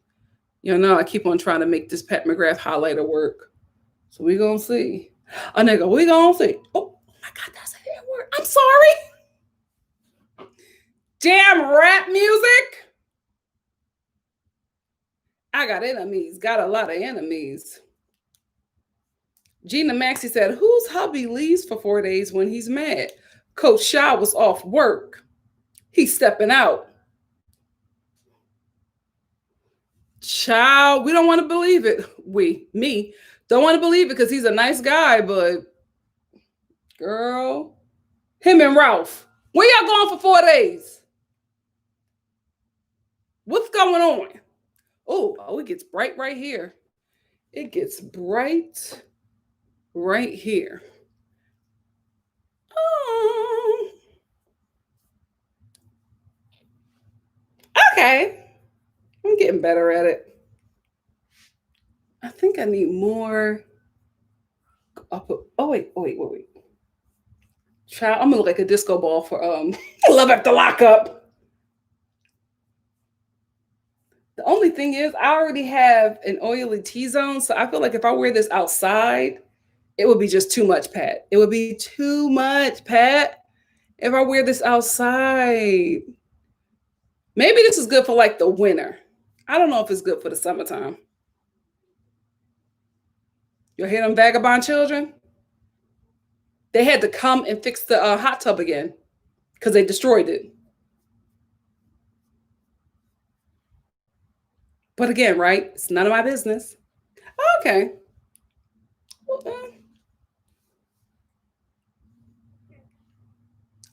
We're going to make it work. Josh O said, right, the Black Housewives won't be disengaging. Can you imagine Jen getting in Portia's face and saying, I'm going to F you up, B. Who you talking to? They would collectively jump her. Collectively jump Jen. There's no way. She never takes accountability of Black Lavender. She blames everybody but herself. Your own kids had to get you together. JB says what? Says, yes, losing a parent is hard, but I don't act like Jen. Child, we were really concerned for my mom. That's all I'll say. Really concerned. So maybe that's what Jen is going through. Maybe she didn't get, I don't think she got help after her father passed. She probably thinks that she's okay, that she's functioning like normal.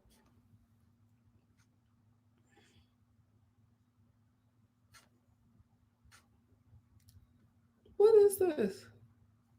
Oh, thank you, Shonda.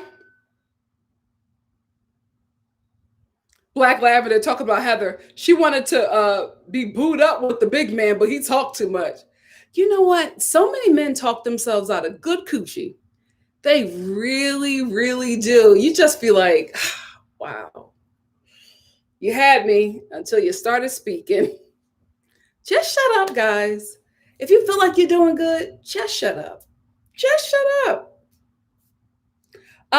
It's Latasha said, what's in a Shirley Temple? I believe it's Sprite, grenadine, and cherries. Maraschino cherries. It's my favorite. Since I was 8. It's my favorite.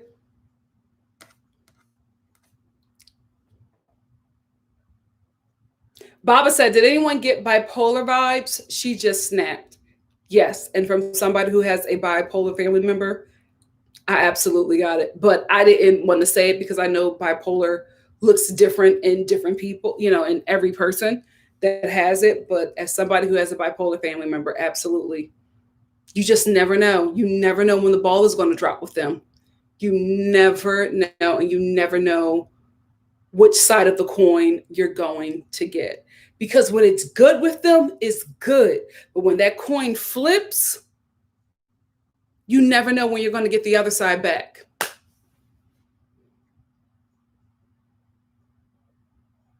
Gina Maxey said, if Heather didn't grab Jen's jacket, she would have busted her face. Yeah, she's out of control.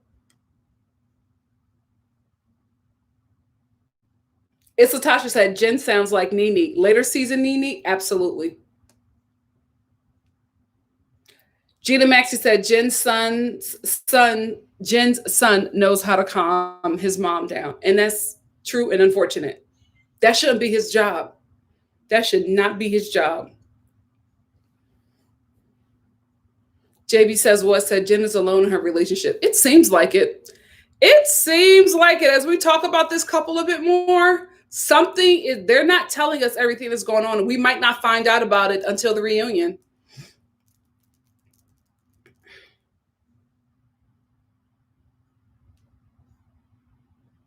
Somebody said, Kaylina said, somebody said, I'm tired of Jen's Arrested Development. There is something going on.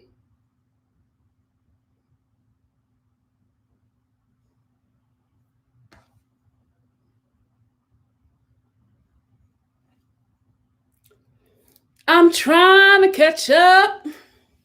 Oh, we got a super chat from who? We got a super chat from Anika. Hey, Anika. Anika said, hey, Nikki Boo, just here to see you. Love you from the home of 46. We made it over. We sure did.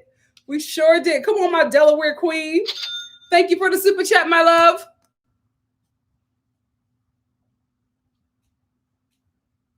Yeah, Ryan Round said, why does everything have to come on Friday? I love After Lockup, Bell Collective, and Drag Race. Now Little Woman, Atlanta. Yeah, so a lot of those, guys, in the future, moving forward, probably starting next week, the only live I'm going to do on Friday is Love After Lockup.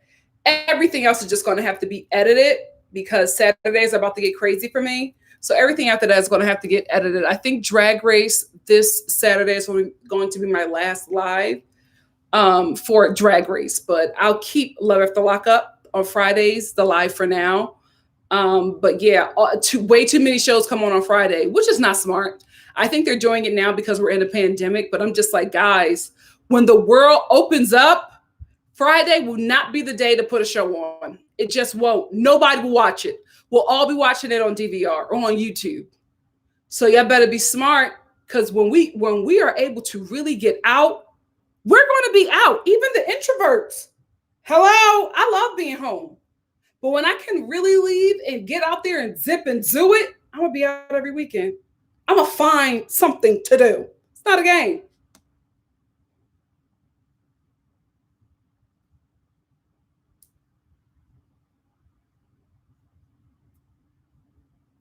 Simply Simone said, what is up with these husbands leaving for days after a fight? Rich people problems.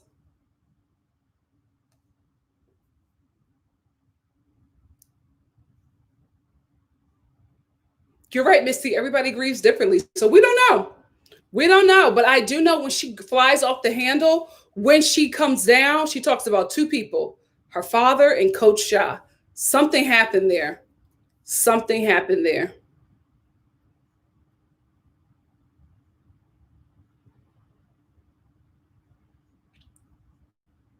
JB says, "What's I will say, Jen got into it with Real Housewives of Dallas, Brandy, when she mentioned someone on Salt Lake City rented.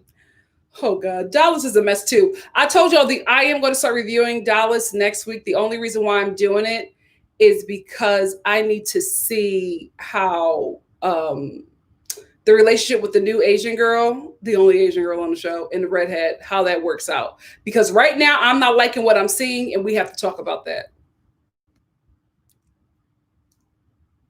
Schema said, Friday is where shows go to die. The only show that's been successful on the Friday is Love After Lockup. So I hope Little Women make it. Well, we ain't going nowhere, so I guess they're not worried. Happy they cancel LA. It's such a toxic show. LA was toxic, but man, do I miss Dallas. Little Women Dallas, they listen, those girls used to get into it on that show. They were always fighting, and they were always, getting some average height peen. Okay? They stayed with an average height dude. Stayed. Shawnette Honey said, when Jen tried that with Mary, and Mary asked her what was she going to do, she quickly said nothing. Listen, Mary said, and don't get ghetto. She's a nut job, but she's good for TV. We got a super chat. We got a super chat from our girl, Missy B2. Missy B2 said the season opened up with Coach Shah cooking breakfast, and it was super cute. Now he is the husband who gets mad and leaves for 4 days. Okay? Was that performative, or is that how it really goes? Thank you so much for the super chat, Missy B2. Yes, it's Kima. I'm sorry. I don't know if I already said that, but I am going to start reviewing Little Women Atlanta. Oh, it's going to be a reunion and a tribute to Minnie. I am going to watch that, but I don't think that's something that I'm going to review. So I will review next week's episode then, because that's officially going to be the start of the season. Yeah, thank you, Model Genius. Model Genius said, I'm a non-drinker, never had alcohol just because I never desired it. Also, get the Shirley Temple with ginger ale. Yes. Oh, yes. I definitely get it with ginger ale. But it's normally made with Sprite, right? But I definitely get the ginger ale. I thought that was me being fancy. I think it's normally made with Sprite. Okay, Model Genius, we think alike. Simply Simone said, what's wrong with wives who rent their houses? Who's owning Shawless? All right. In this economy. I think it's because this show is supposed to be about women who, women of leisure, wealthy women, ladies who brunch. It's supposed to be about that. And it's, they're trying to say that wealthy people don't rent.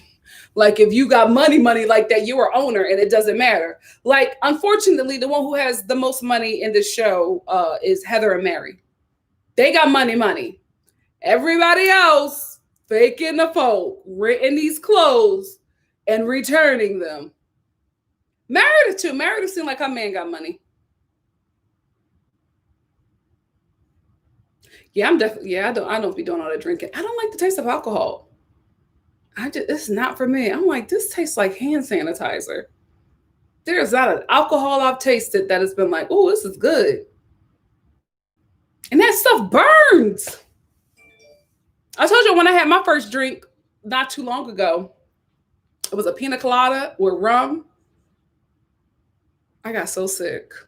Not worth it. It's like, I had diarrhea. I'm going to be honest with you. And all my friends were just like, oh, yeah, that's what rum does. And I'm like, you drink it?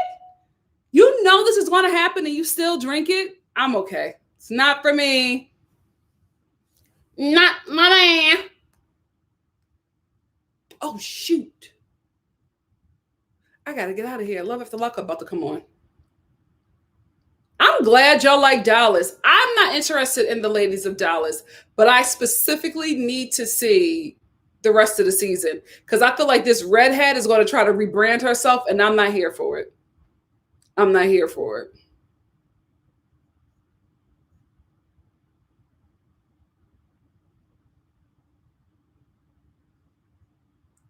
Oh, yes. It's Kiva saying Little Women Dallas and New York City with Lila. She was good too because she was crazy. Amazing TV. Yes. Do you remember what was her name? Tanya. Remember when Lila and Tanya got into it? And Tanya dragged her off the chair, like knocked her out of the chair, and Lila fell down like this. And she was like, she's crazy. But Lila said something to her. Lila was like, oh, so what? You think you scare me because you're black with braids? Lila was a nut. Lila was a nut. And Tanya was like, excuse me, and pushed her out of the chair. And Lila fell. And they were like, Tanya! Oh, God. Lila stayed getting beat up on that show. She stayed getting beat up on the Real Housewives, Little Women New York and Little Women LA. They always beat her up. Every time she got on that show, they beat her up. And she would take it. She would get punched in the face. Her hair be all over the place. And she'd be like, I don't care. I'm fine. Oh, she was a nut.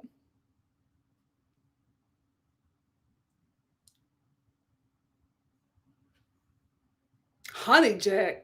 You know what, Advice Queen? I don't know why I did it to Honey Jack because I use Honey Jack to make wings. I never drank it though. I tasted it in a marinade, but I wasn't tasting it to drink it. It's just, alcohol is just too strong for me. It gives me sanitizer. If y'all want me to drink alcohol, it has to taste like a Shirley Temple. That's impossible. So it's not for me. Model Genius say, yes, Nikki, we need to have a mocktail party. Listen, at my meetup, there will be mocktails. Y'all can get y'all liquor, but there will be mocktails.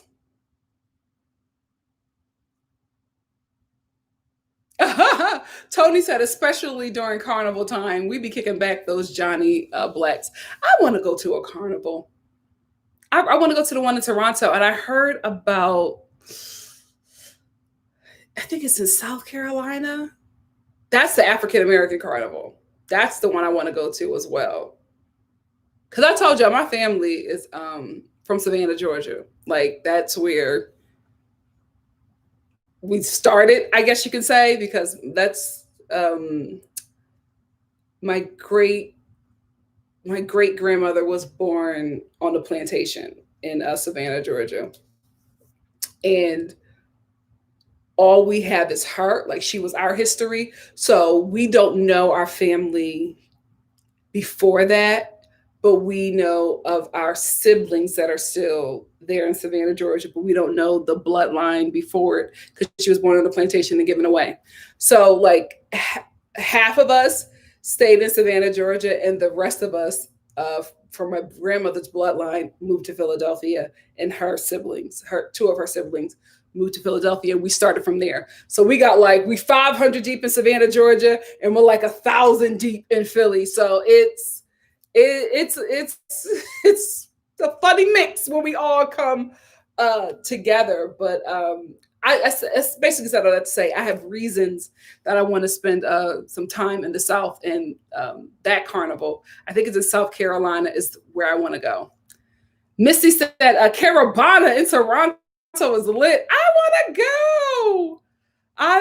go. Yeah, I'm talking about in the future. I know there's nothing really happening this year that'll be safe. So yeah, I want to go. Oh yeah, Baka, I'm actually about to get off because I got to get ready for Love After Lockup. I'm doing that tonight at 7:30, but I got to watch the episode. I was in Atlanta. I didn't know that. Tony said I don't like the ATL Carnival. I used to go back in the days when it was meh.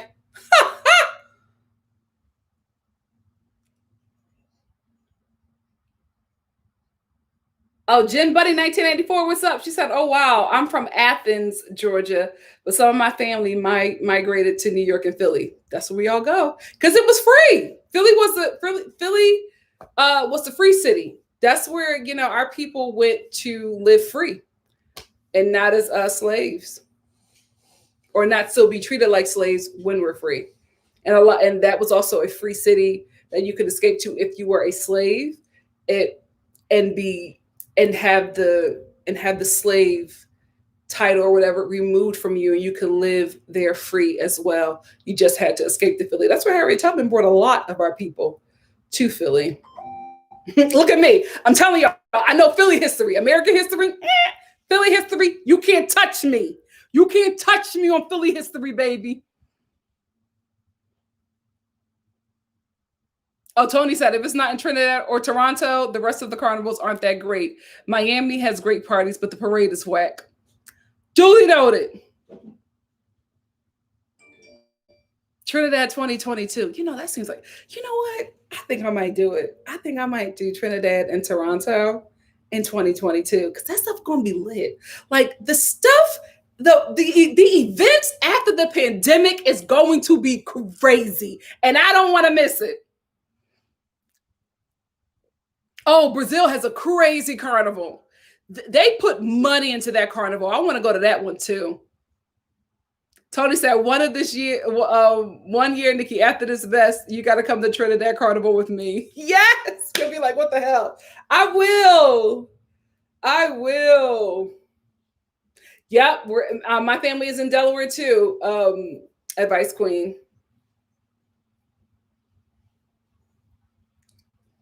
Miss Brown Sugar said, Nikki, there's an LA carnival too. I have West Indian friends who do the whole circuit and will still do LA. It's not like the islands, but yeah, I have a few of my friends who would do the LA one.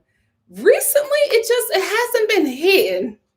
It hasn't, like the crowds have died down, but I'll check that one out. Just like I do Pride here. Well, let me tell you something. When we get back to normal, I'm doing Pride in New York City. World Pride in New York. Bananas. I'm getting me a hotel right down the baby. I can't wait. I cannot wait for Pride after this mess. I cannot wait. The New York Pride, New York World Pride was my first Pride. I've been to other Prides, but they cannot touch New York. That was amazing. I had a great time. I went with my friends who were like, they were out, but this was like they're out, right? I left them. One of my friends called me. He was like, Nikki, where are you? I was like, I'm in the front of the parade. I had such a good time. Now, everybody who I went with is just like, when are you going? Because we have to go with you because you had a great time at Carnival. I was there. Peppermint was on a float and she had walked in front of it. I was like, Peppermint! I had a great time at New York Pride. I love it. The best. I'm invested. I'm telling you, I'm investing some money into these trips. Oh, baby, I'm having a grand time. Because you know what? You never know when it could all be taken away. This pandemic has taught me, you better go do it. You better go do it because you don't know when you're going to sit your behind home for 2.5 years again. I'm doing everything. I'm definitely going to Mardi Gras. Definitely going to Mardi Gras. Oh, read The Warmth of the Other Suns. That sounds like a good read. Thank you, Ryan. It's by Isabel Wilkerson. It's about the great Black migration from the South to the North and the West. Oh, speaking of the great Black migration, my Juneteenth, me and my family are talking about it now. Sickening. It's going to be sickening. I can't wait. I can't wait. Warmth of the Suns.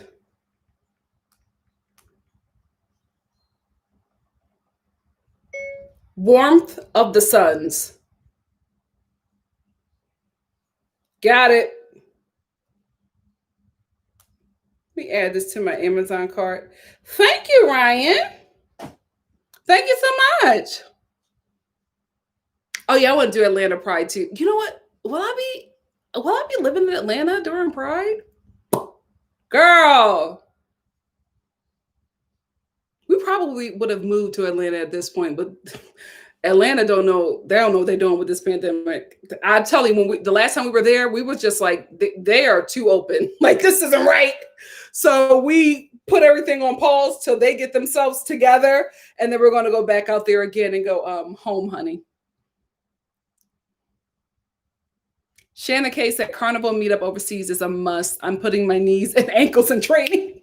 I told y'all, my step family is Jamaican. My little sister is Jamaican and African American, and she wants to go to carnival as well. I was like, let's do it. Carnival, crop over, all of that. Let's do it.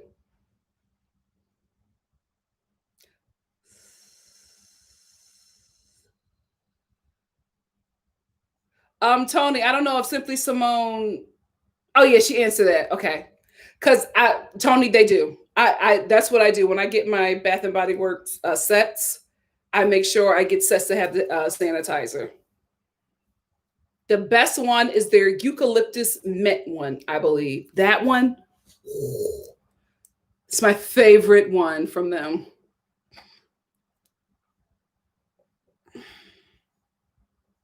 Oh, the Dominican has a big carnival. Oh, that's good. Because I have planned a trip to Haiti as well. Haiti is on the list as well. So I could just cross over to the Dominican Republic. Who knew? Besides Dominicans and Haitians, who knew that y'all shared the same island? Racism is something else. Something else. Oh, we're gonna have such a good time after this pandemic, guys. We're going everywhere. Rini A said, Nikki, what's the Black experience like in Delaware? I want to move there. Got a job offer. Oh, my family loves it. All of my family who have moved to Delaware get these big mansions, live in nice neighborhoods, diverse, no issues.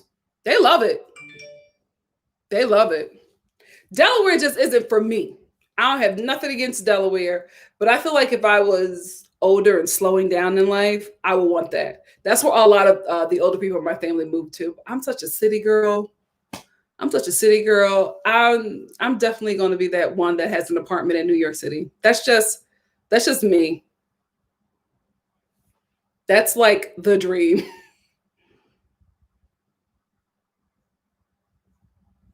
Yeah, but Delaware, my family highly recommends it. They love it. They love it. Simply Simone says, side note, got promoted this week from seasonal to permanent employee. Girl, wait a minute. We got to hook up. We got to hook up in the group, Simply Simone. Congratulations. So proud of you, ma'am. Congrats on the job. We will be hitting you up for the candle sale. We got to hook up in the building. Oh, it's Kima. I'm actually going on Saturday to Bath and Body Works to get that candle. I didn't know how it smelled, but I saw it in the promotion and I was like, I need that. I need that.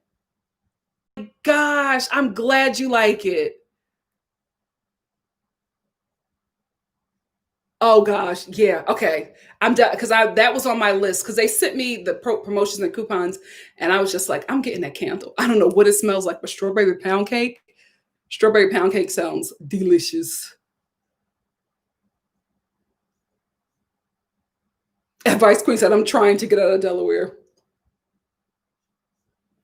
You know what? Simply Simone, Coachella is not my thing, but I know so many people where I can like actually get in. And like, I don't do crowds, right? But I would definitely do like their little side stores and all the stuff that they have. So I just might do that too. There's so much I'm doing. I'm telling you, I'm gonna be out in the streets. That's why I'm doing my 10K a day, because I plan on wearing booty shorts, have these thighs out.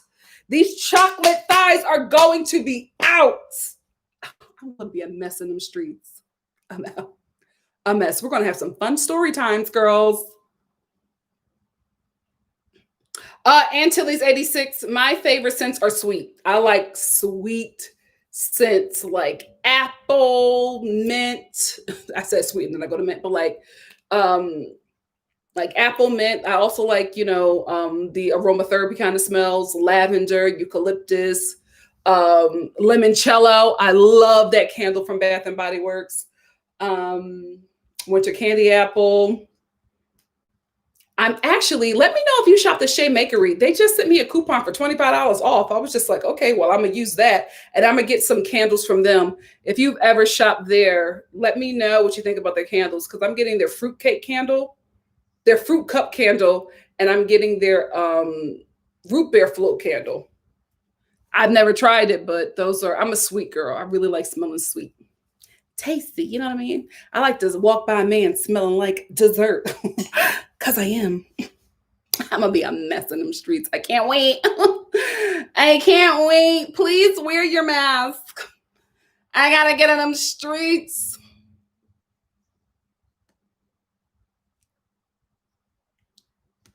Yeah, but limoncello, winter candy apple, the mint one, and watermelon lemonade.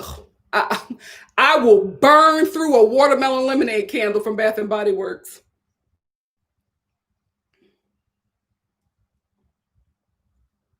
Oh, you know what? Then I'll do that, Simply Simone, because I have it's still available on the app, the strawberry pound cake one. So I think I might just buy it on the app. And also, when I go back to Atlanta, I'm hitting up the outlet. Shonda K said, my family is Jamaican and Trinidadian. When the world opens up, I'm going to every overseas party I can. Absolutely, me too. Yeah, I'm doing that next week, Christina. I was watching the show to catch up, because there's a few shows that I was watching to catch up on. Married at First Sight, The Bell Collective, and The Real Housewives of Dallas. I'm caught up on all of them. And so I'm going to start reviewing them next week.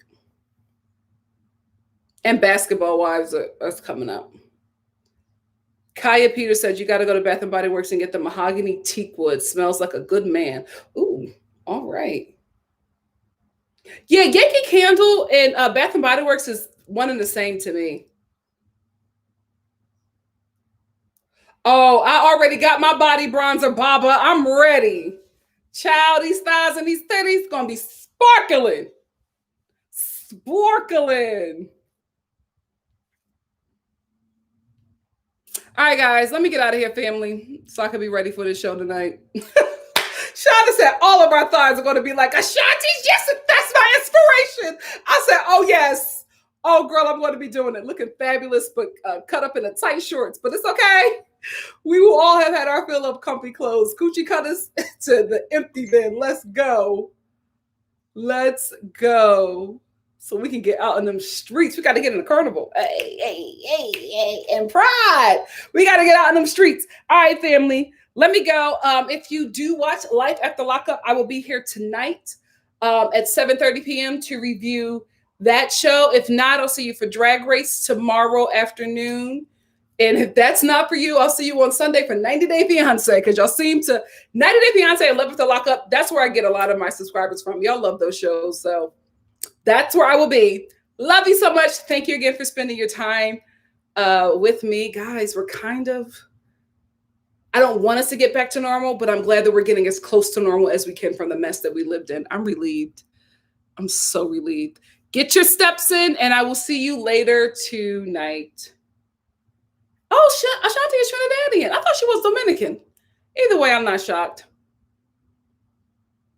Oh, I can't wait to talk about Chrissy the KT. I can't wait. Love you guys. Bye. So long. Farewell to you, my friends.